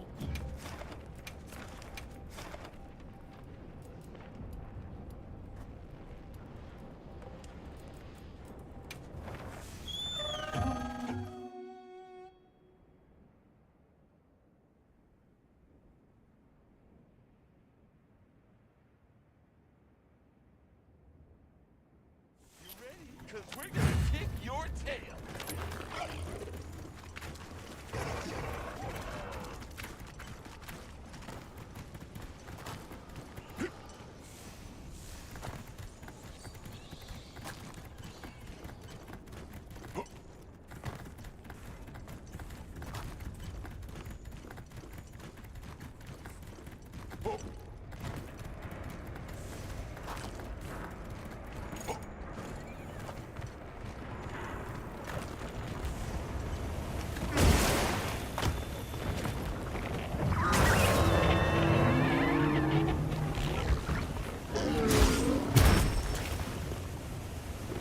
Setting my sight.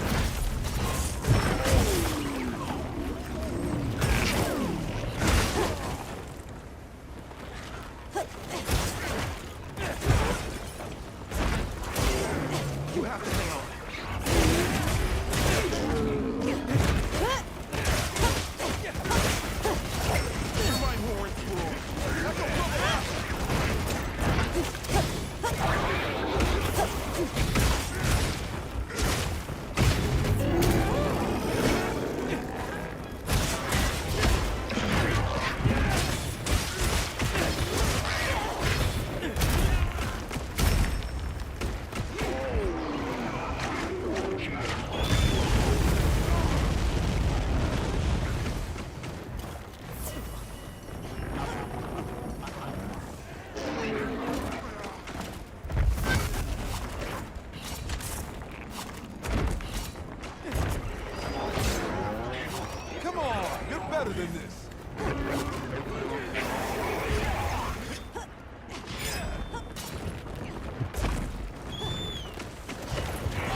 Why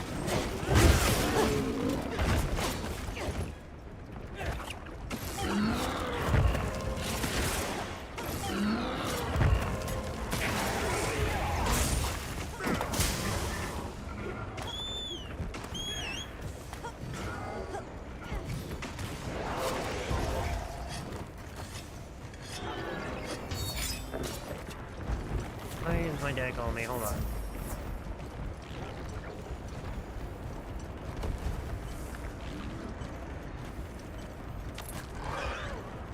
Make sure to grab anything a monster leaves behind.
Come on, you're better than this.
for the resistance.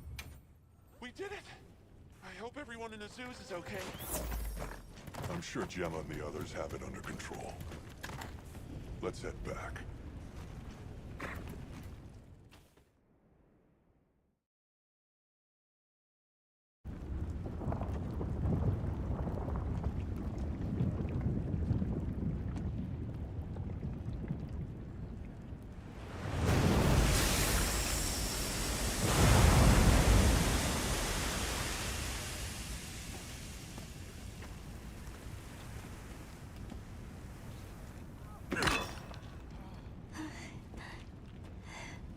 Well,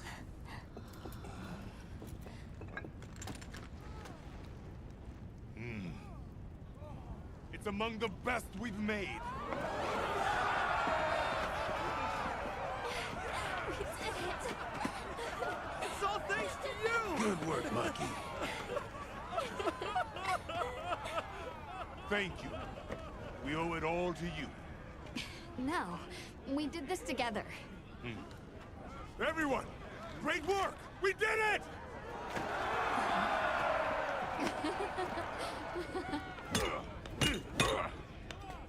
Stunning make. Stunning amount, too. Go ahead.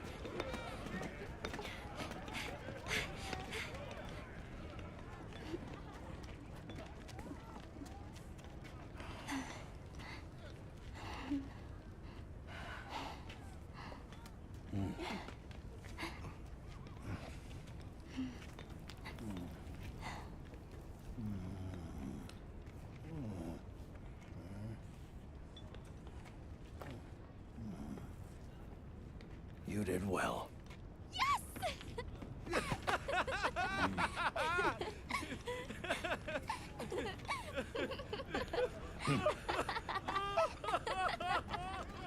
We owe you and Azuz an apology. Hey. Right. It's fine. You did it for us. We were the ones who got carried away. All's well as long as the Everforge is working. We're glad. Sorry for the trouble. Thought I'd seen it all. Happy to help. Gemma? The boss said I did well. I think he's really excited for the next one. That's great! When everything was falling apart, I was ready to give up, you know. But then, you really yelled the courage right back into me. You single-handedly saved the day. I don't know about that. I think you can't get a finished product without all the components coming together, right?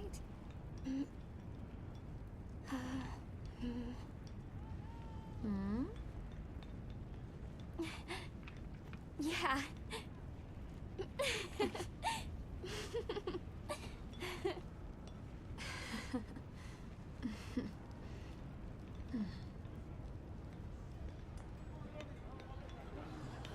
People sure are strong.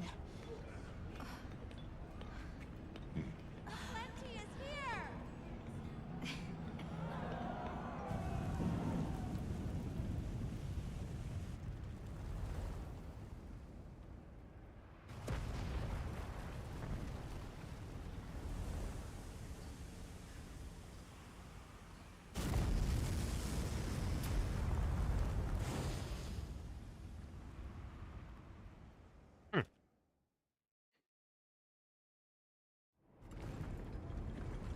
I get to make new friends. Thank you, travelers, Good for fight. everything. All of Azuz's tribes owe you our... What do you intend to do next?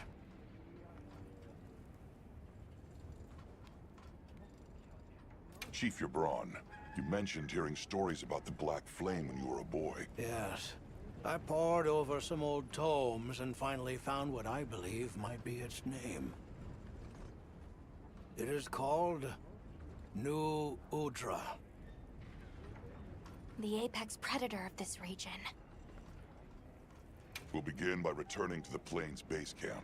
We have to share our findings with our colleagues. Really? But the season of plenty is just starting. Surely there's... It's not the worst idea. All units of the expedition will be converging at the Windward Plains base. Rosso from the Rubrum unit is requesting our support.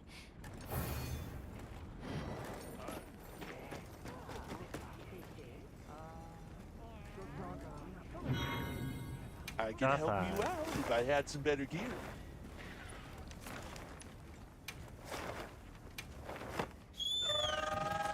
The base camp.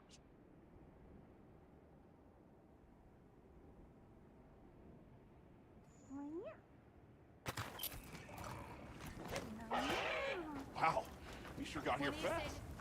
Ooh.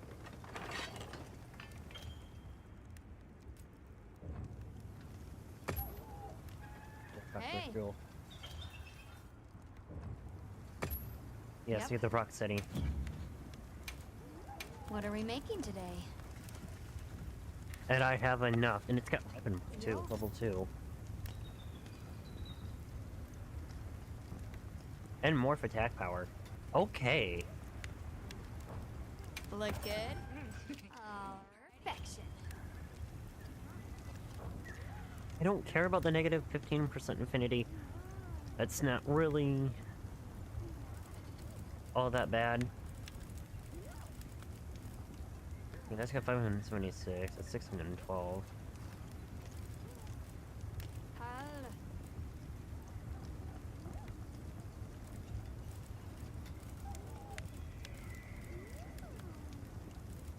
Oh, blow.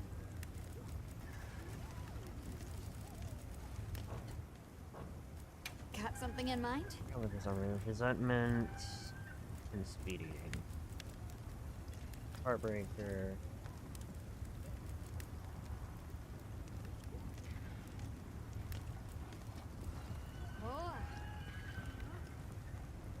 Definitely do need to get the Guardian Reckless. I definitely do need to get this, so... It's got peak performance. Don't know what that has. Honest, stun resistance.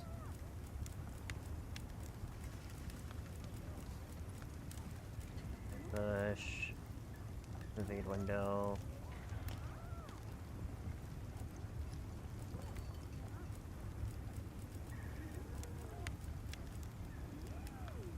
Look good? Definitely do need to make this. Perfection. And upgrade it. Yo.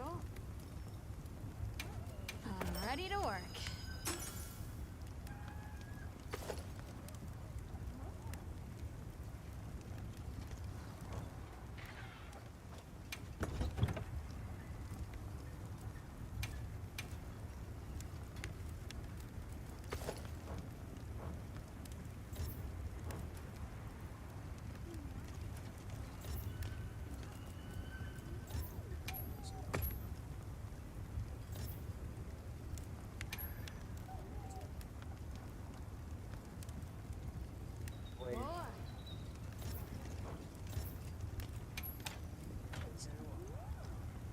Okay.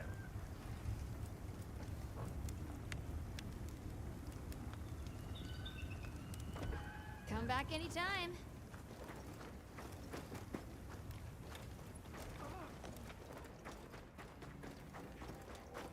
Right.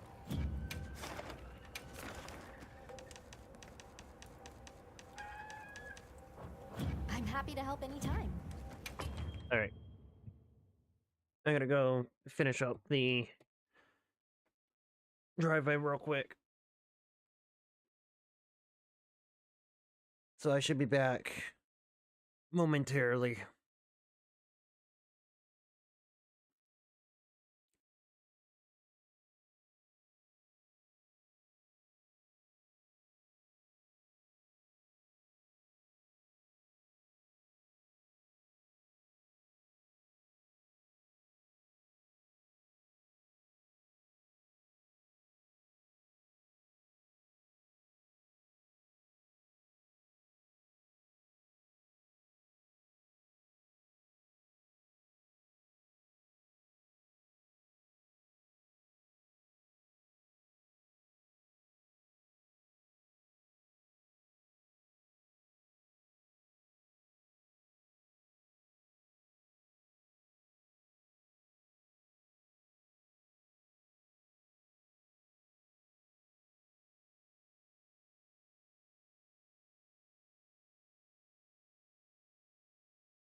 Oh, righty. I forgot what's up next.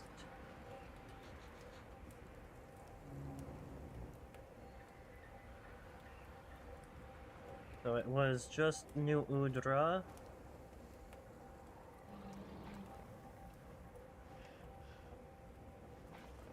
Okay, now it's Guardian Doshagama. Which is fire?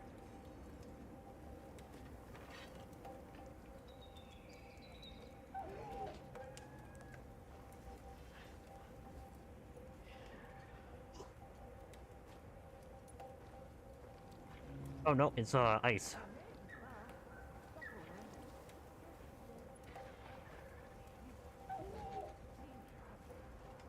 Wait, is it really ice? Yeah, it is.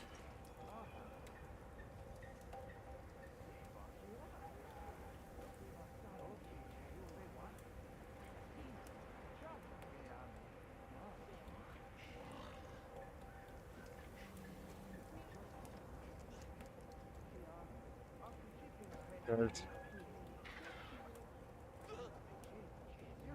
Guardian. Dragon and Thunder for Guardian Rathalos. And then for Lalabrina, the Tempered one is fire. Then Guardian Odogaron is water.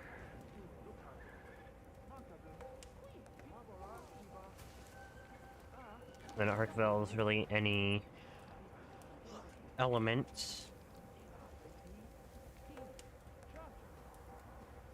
We got a 1-star to everything.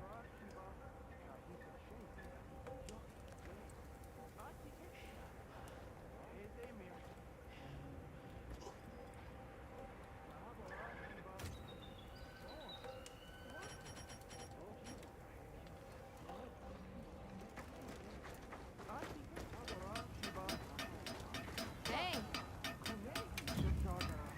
You know where to find me.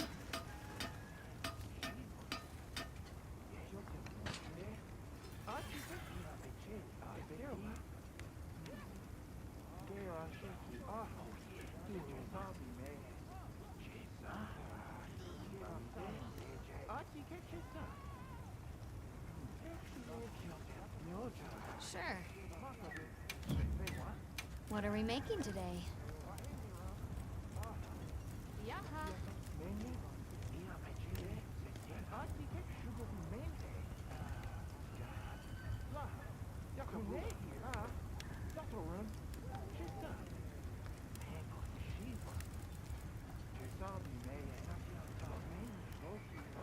See you later.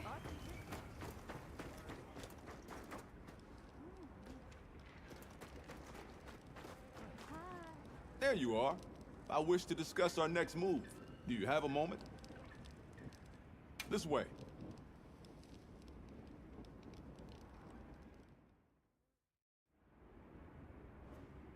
All right, good. Everyone's here. Let's begin. Some time has passed since we entered the Forbidden Lands. We should review what we've learned. Good idea.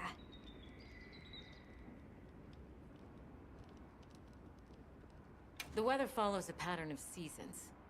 Fallow, then inclemency, and finally a season of plenty. These events occur in a cyclical rhythm. Right. And the rhythm is most likely controlled by the energy flowing through the land spine. That energy is called Wilt, and it's a part of everyday life across these lands. Makes you want to know where it comes from, doesn't it? We followed the land spine down under the basin, but it seemed to continue on past the ice shard cliffs. Then we need to investigate the far side.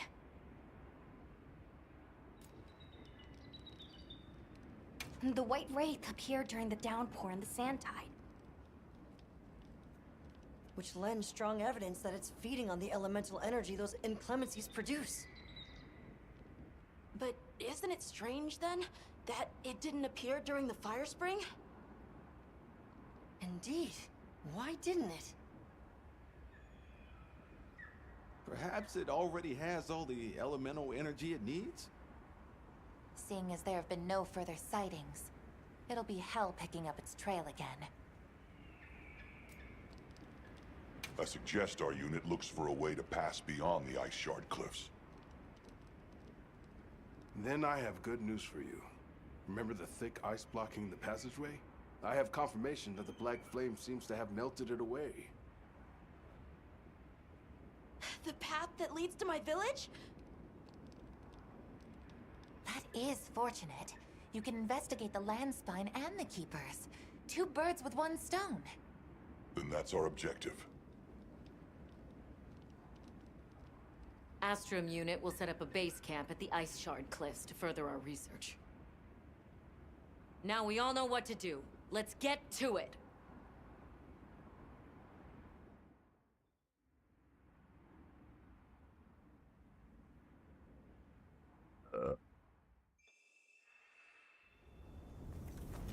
This was where the obstruction was.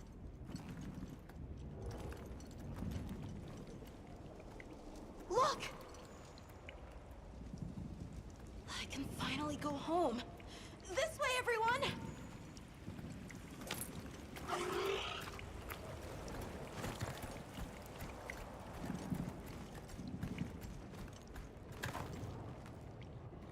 This is definitely the right way. I can't wait to see everyone! And Uncle Tashin! Did you really walk this whole way by yourself? That's incredible, Nata. You're very brave. Thanks to Nata, our 2 worlds have been connected. We will find his people. That's right. Lead the way, Nata. Okay.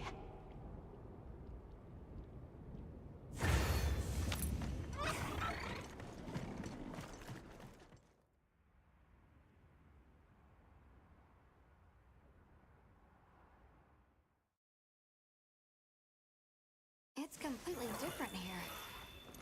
I don't remember all these fruits. I dropped a glove. It must be here somewhere.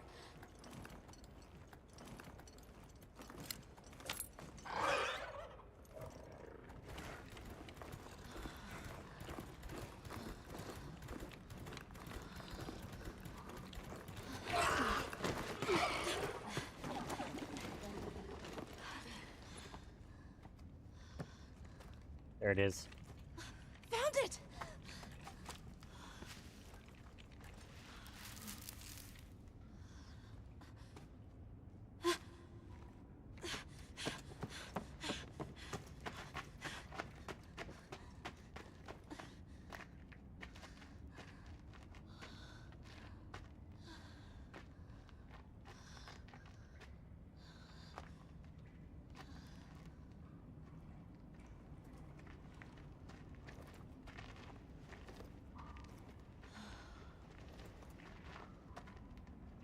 Let's go.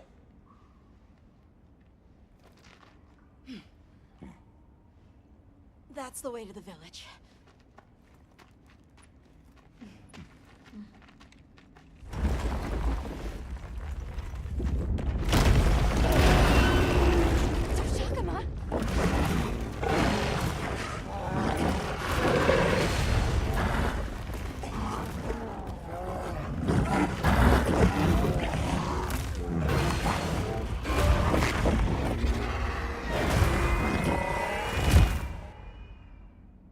Oh, damn.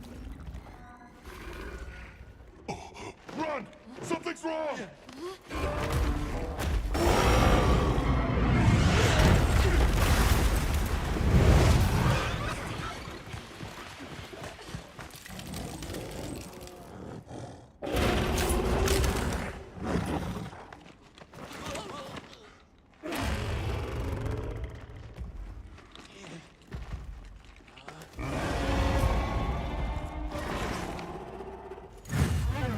I'll see you back again.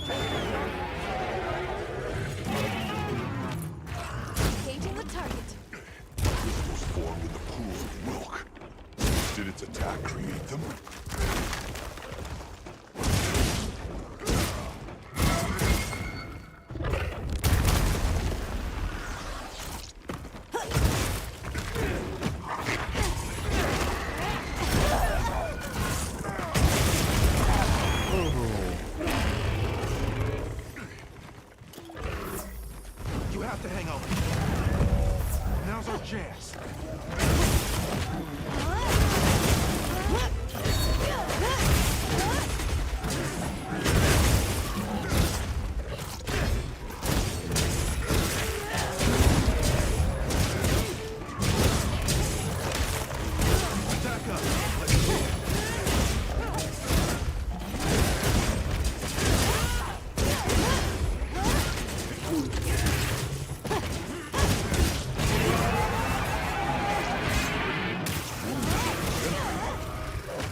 Come here.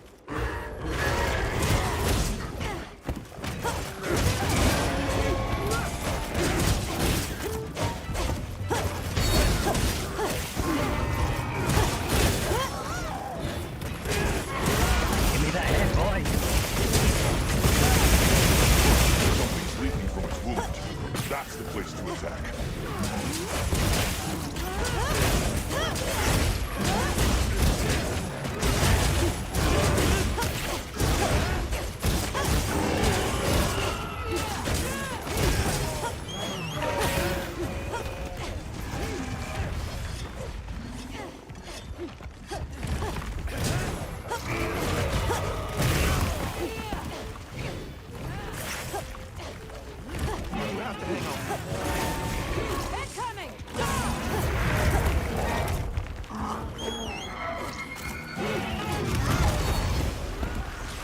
Ain't no way that hits me. I want to skip this. Are we sure that it's actually a Doshagama? Use this opportunity to better prepare.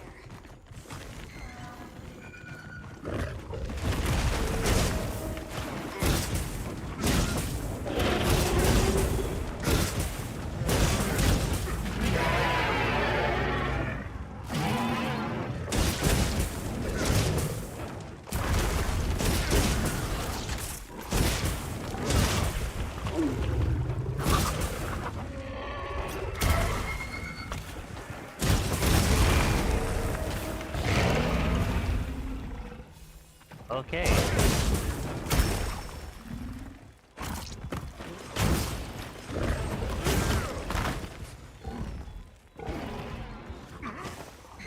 Oh crap, I'm fighting the wrong Doshagama.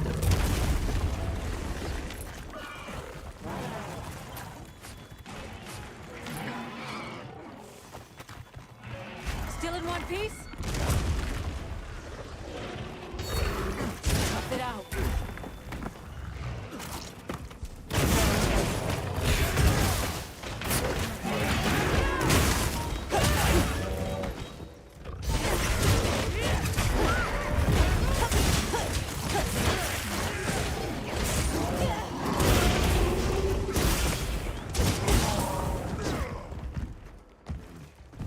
Regroup, then re-engage.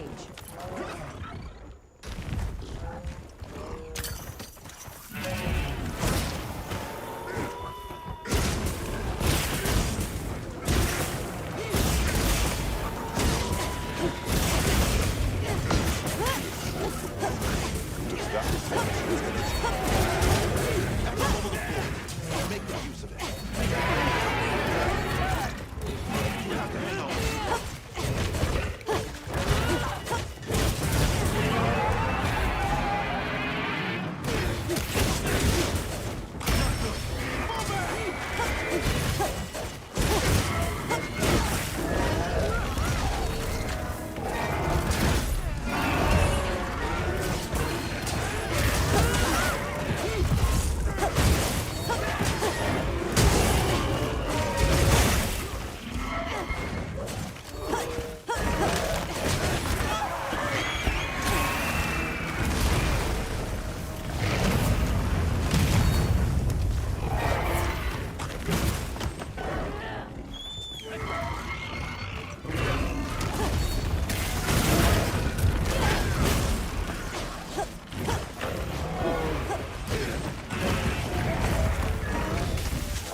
Yeah, come here.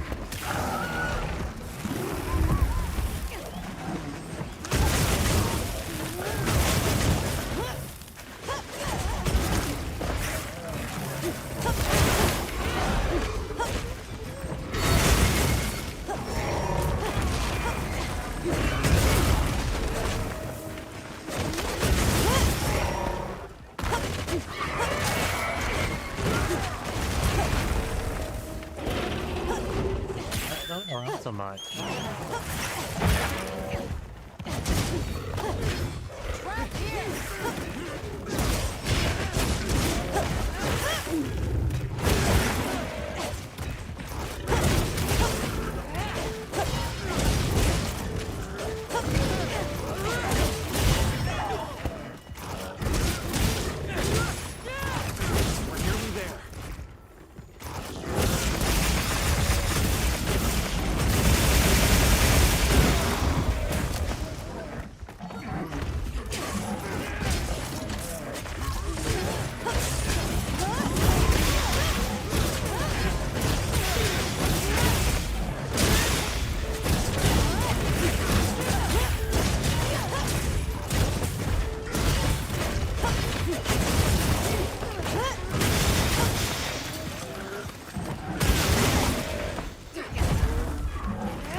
Yep.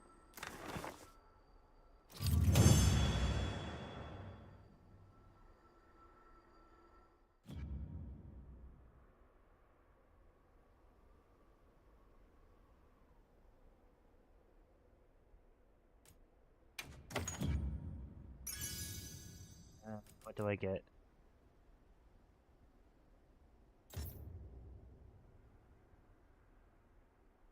Oh, that's for charged attack, so that's...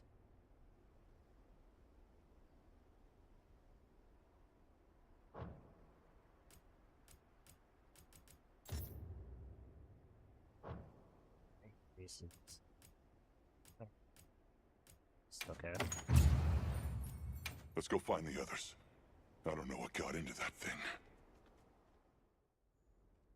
So, what's the story?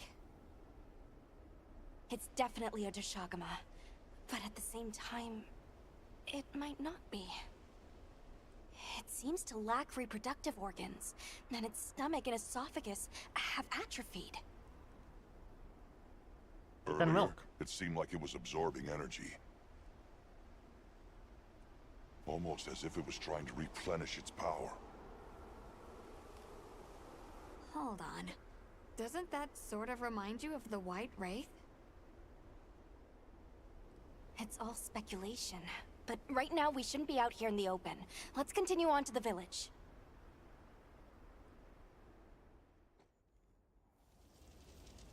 Let's keep moving, Hunter.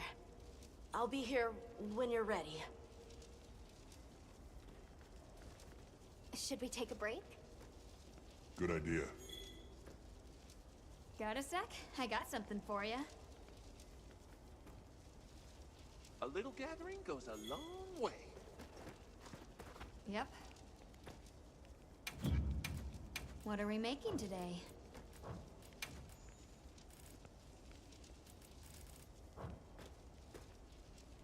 What are we making today?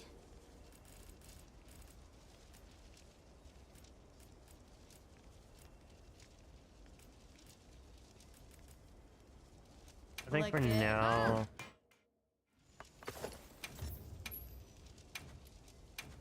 Look good? I'm gonna upgrade. I'm ready to work.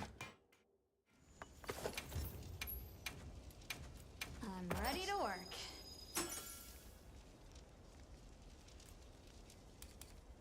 Which means I get 3 level of Divine Blessing, level 1 Quick Sheath.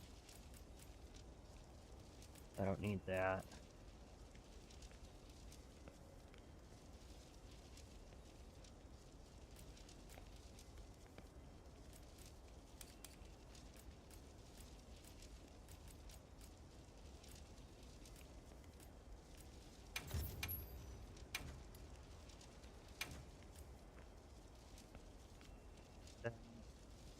And it's going to take me from 95 to 109, so that's going to increase it by...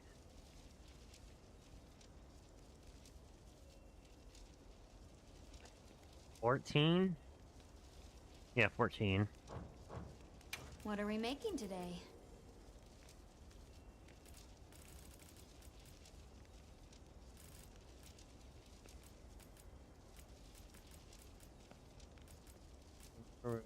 Event extender.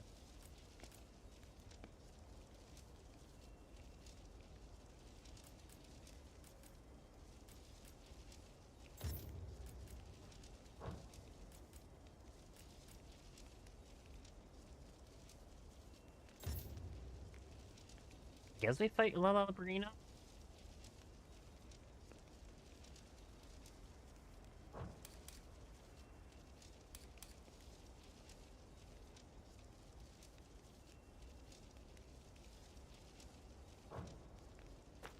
I'm just gonna keep armor where it's at.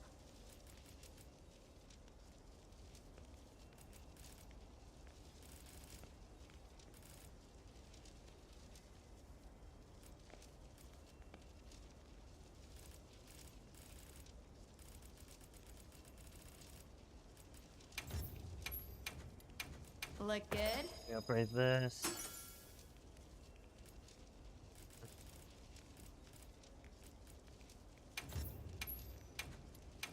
Look good? That means I'm not at 123 defense. -2 fire, -2 water, +6 thunder, -6 ice, and then +1 dragon.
So I can get rid of the Valahar.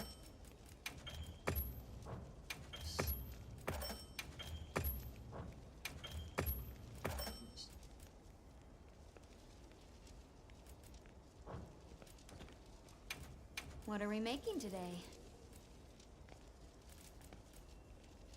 Okay, so I need to get a light crystal.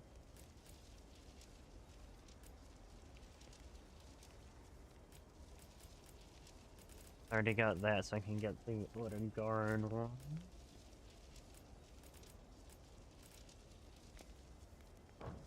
Actually, you know what? Hold on. That's a good choice. Give me a second, chat. I'm gonna go to my main account.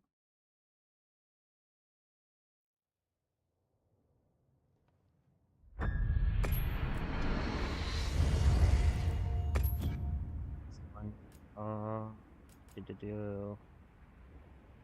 I guess we do lobby search, conditional, no preference, veterans.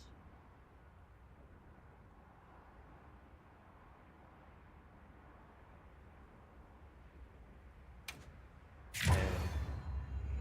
See.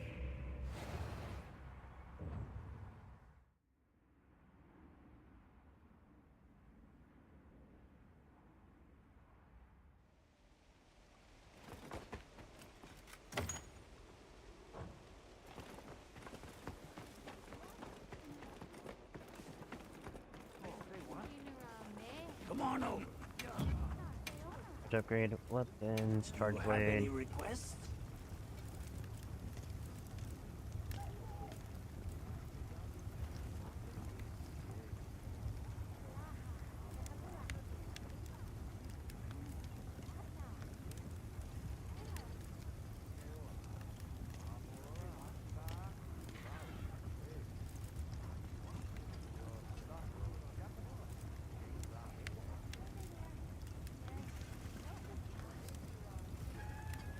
This has offensive guard level 3. Guard artillery.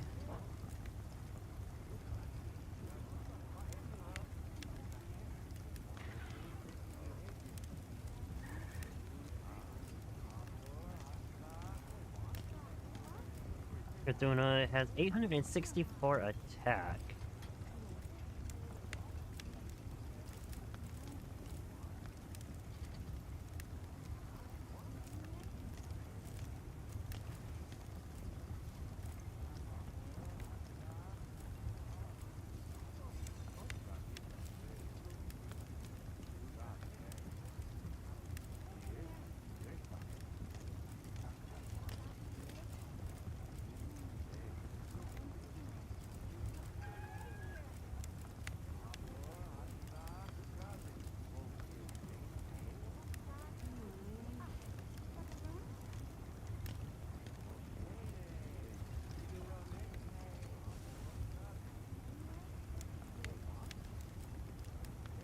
Really impact?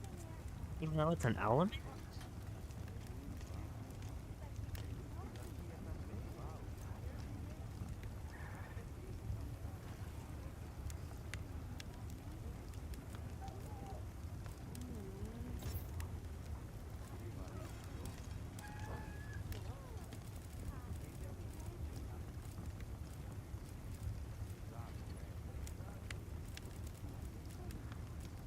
The element file, element file.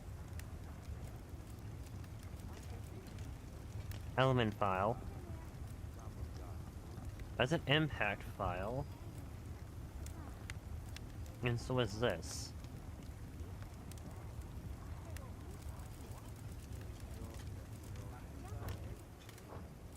How can I serve?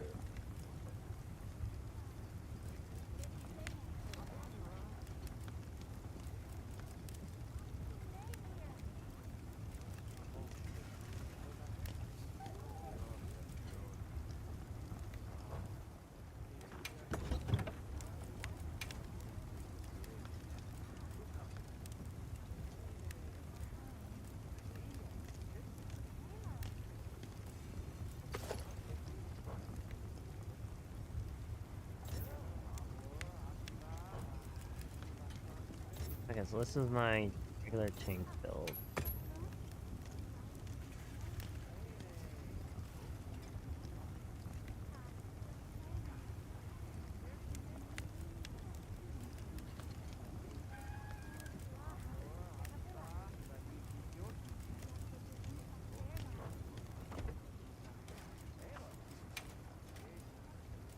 Ancient tech. I'll give it a go.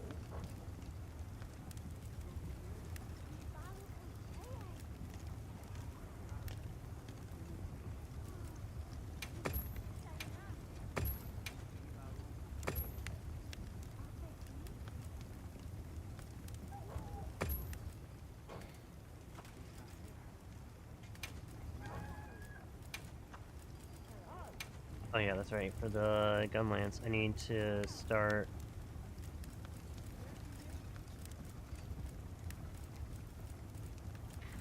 Oh, I can actually build this.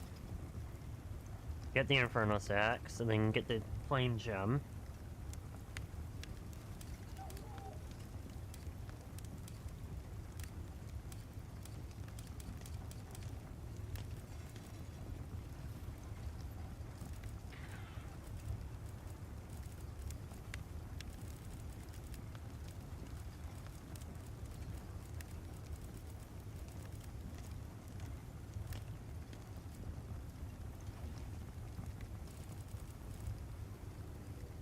No, because I still need to...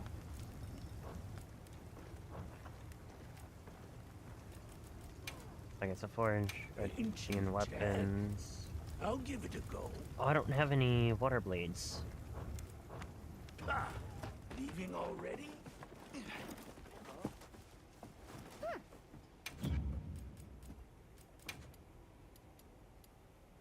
Right. I'm here if you need me.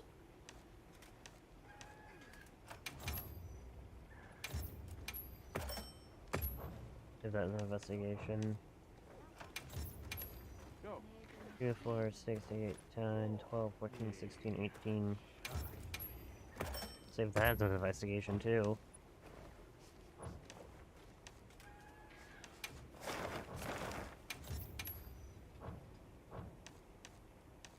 Ninja.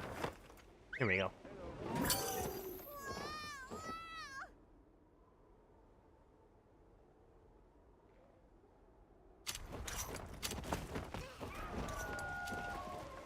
I need to make blades. Give it a try.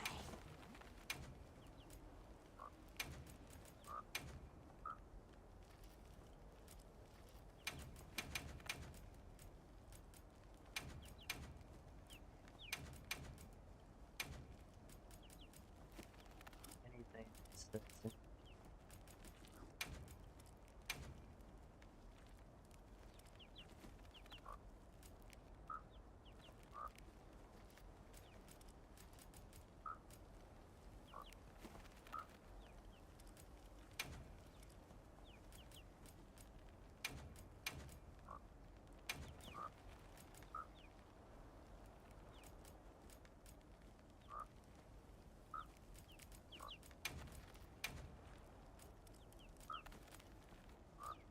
Actually, I don't need any of the poison or paralysis or sleep, because I will never use those.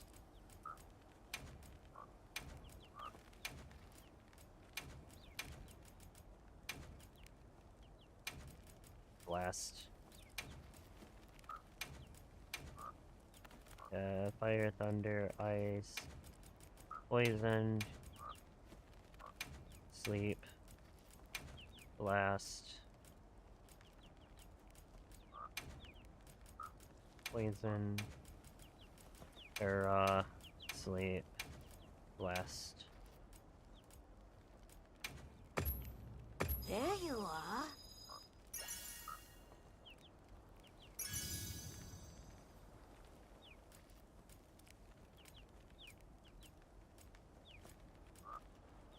Really? Give it a try.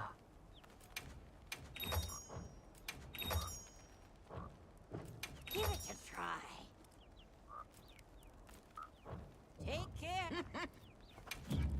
Are you looking for something?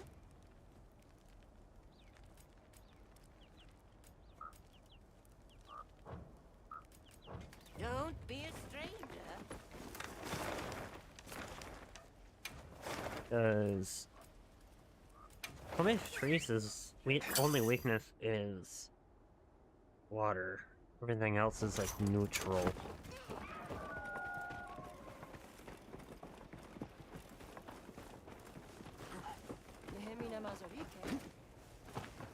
Come on over. Ooh, Artian, you say? I'm up for the challenge.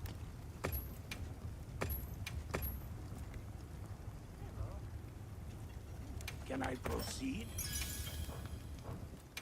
Ancient tech. I'll give it a go.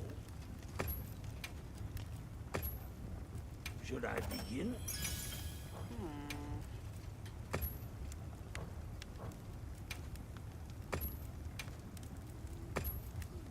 I mean, if I had an ice one, I would definitely do it.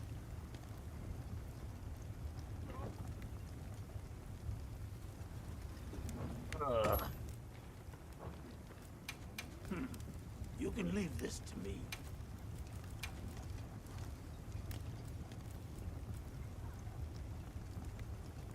Do I dare see what this is?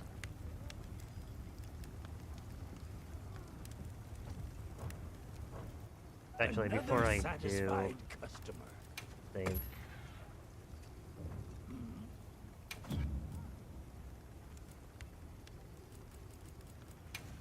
Ooh, Artian, you say? I'm up for the challenge.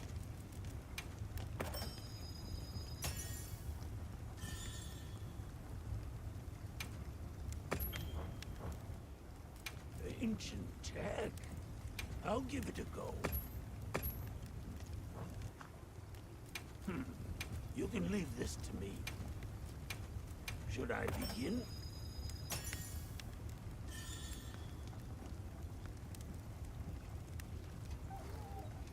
Okay, this one's not bad.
Actually, I do want that.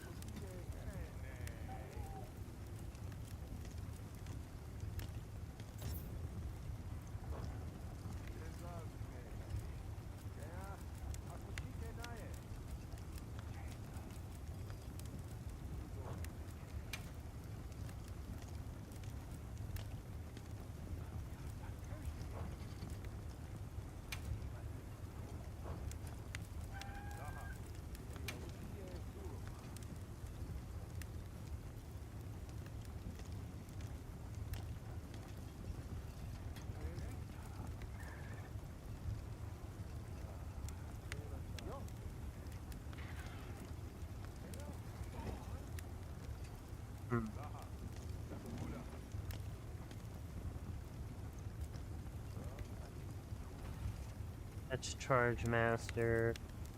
Definitely do want a Razor Sharp.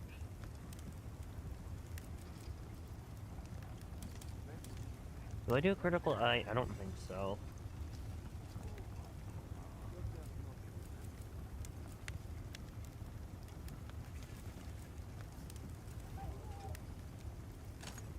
Probably that, and then probably do a Rapid more.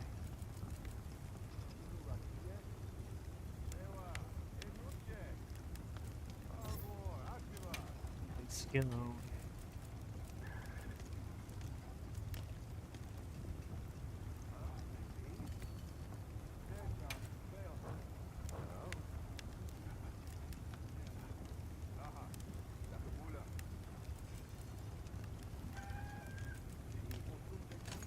Go.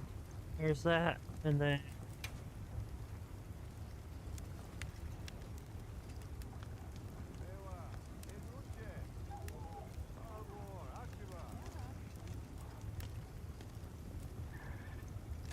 Tenderizer, tenderizer, tenderizer.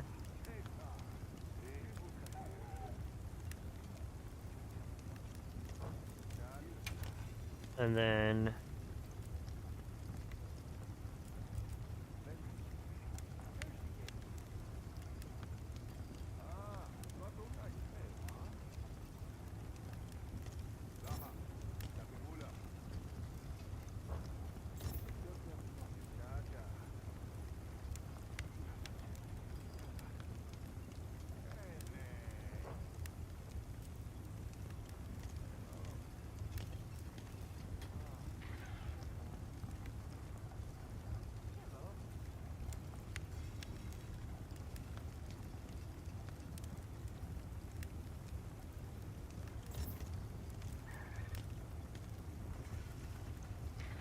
I forgot how to activate latent power. So give me a second, chat.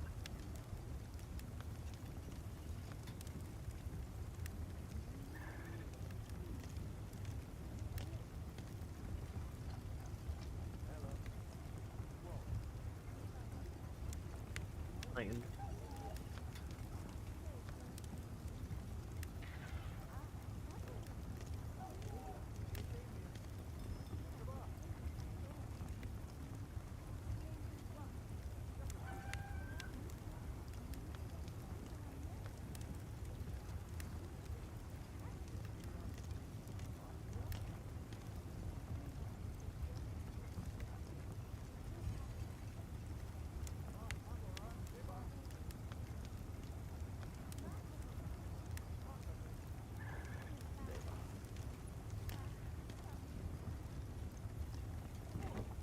Level 2, so it's plus 20%.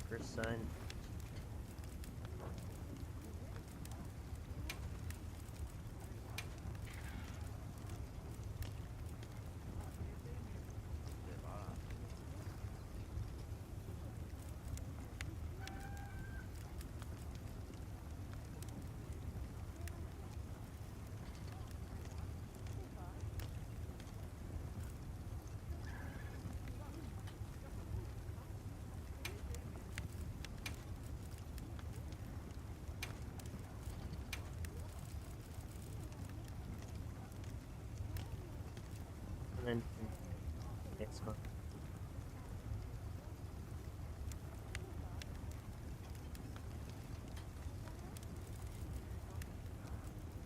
Hurry up.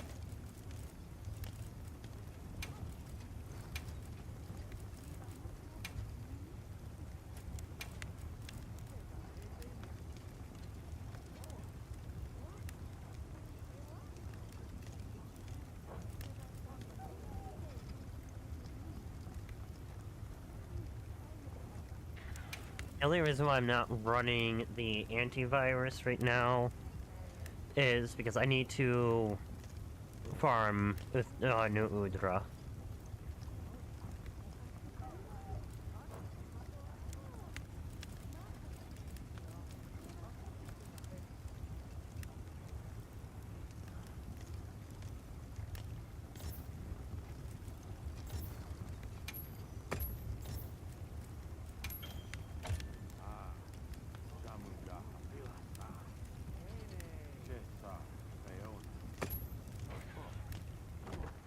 Oh, good.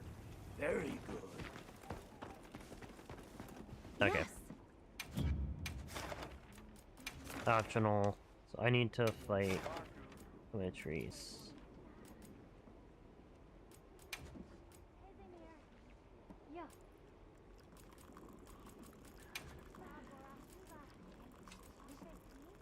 So I want Kai, Urso, and Olivia.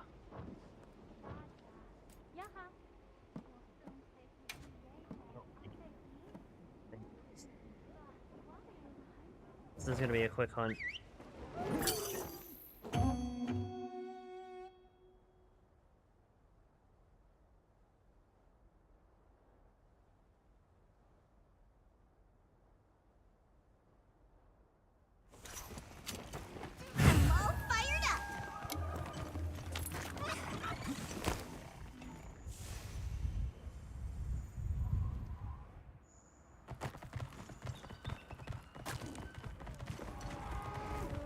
There it is.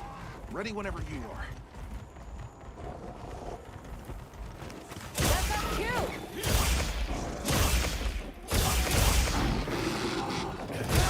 Let's go! Stamina boost. Stopping.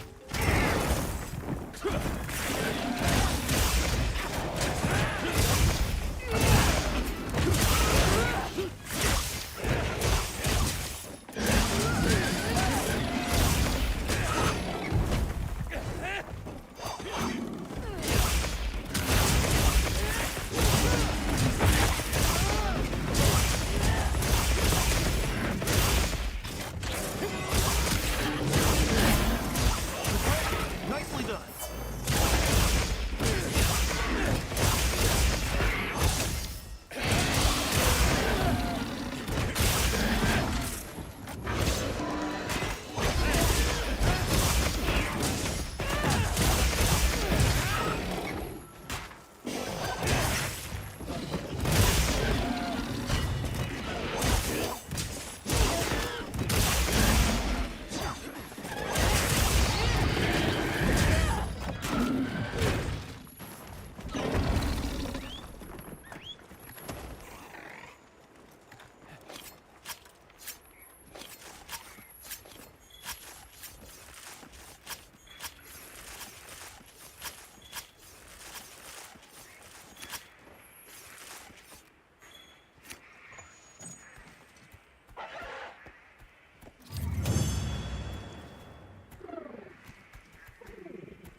A saint. Watch this. Watch this. A sage. Watch this.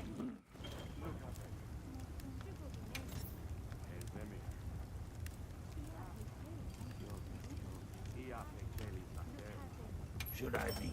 Watch this.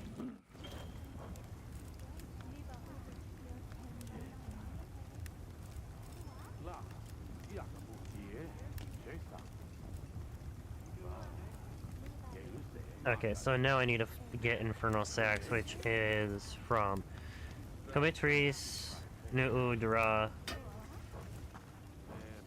Another satisfied customer. Wait, hold on. How can I serve? Blade, the lance.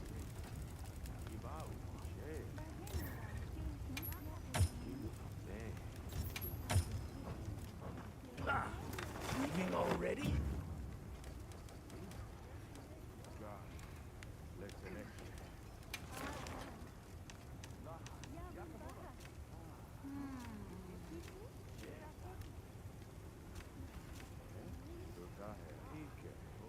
Okay, so it's from Guardian Rathalos, Nu'udra, Ian Kutku, Raytheon.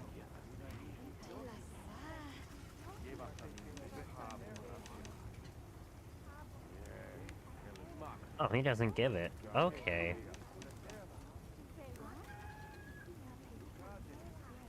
Neither does he, so okay, so it's you or you. Gravios or Rathalos as well. So it's 1, 2, 3, 4, 5.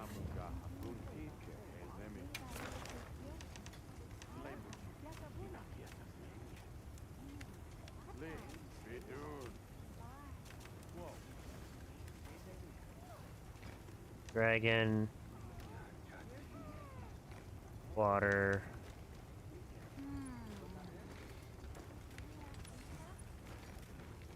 Ice. Dragon.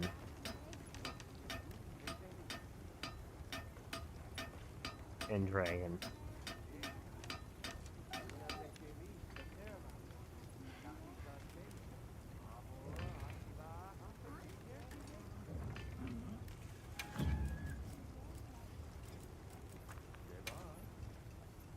Ooh, Artian, you say? I'm up for the challenge.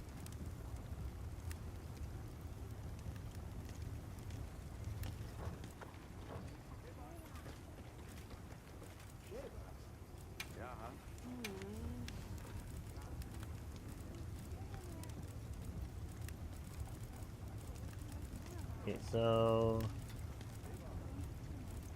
doing or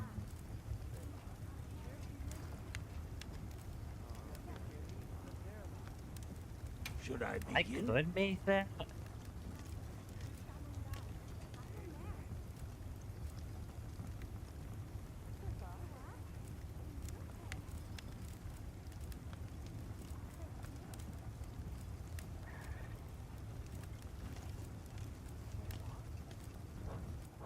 Safe wanderings.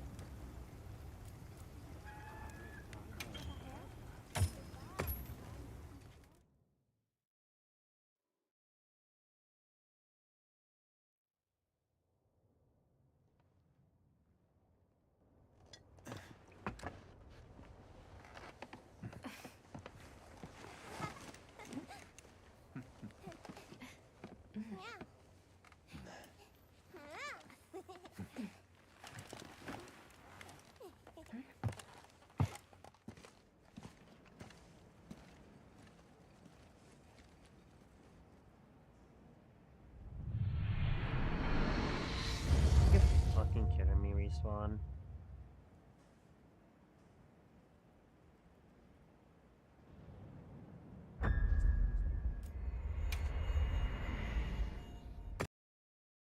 Alright. So I'm actually going to be switching into Apex for a little bit. Take a little bit of a break from Monster Hunter. So give me a minute, chat. I have to end stream. I gotta reset.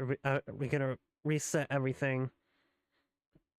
In the meantime, while I'm doing that, I'm gonna use the bathroom, and then get on, warm up on Apex, and then start solo queuing. Alright, it should be back about 10-15 minutes. Love y'all.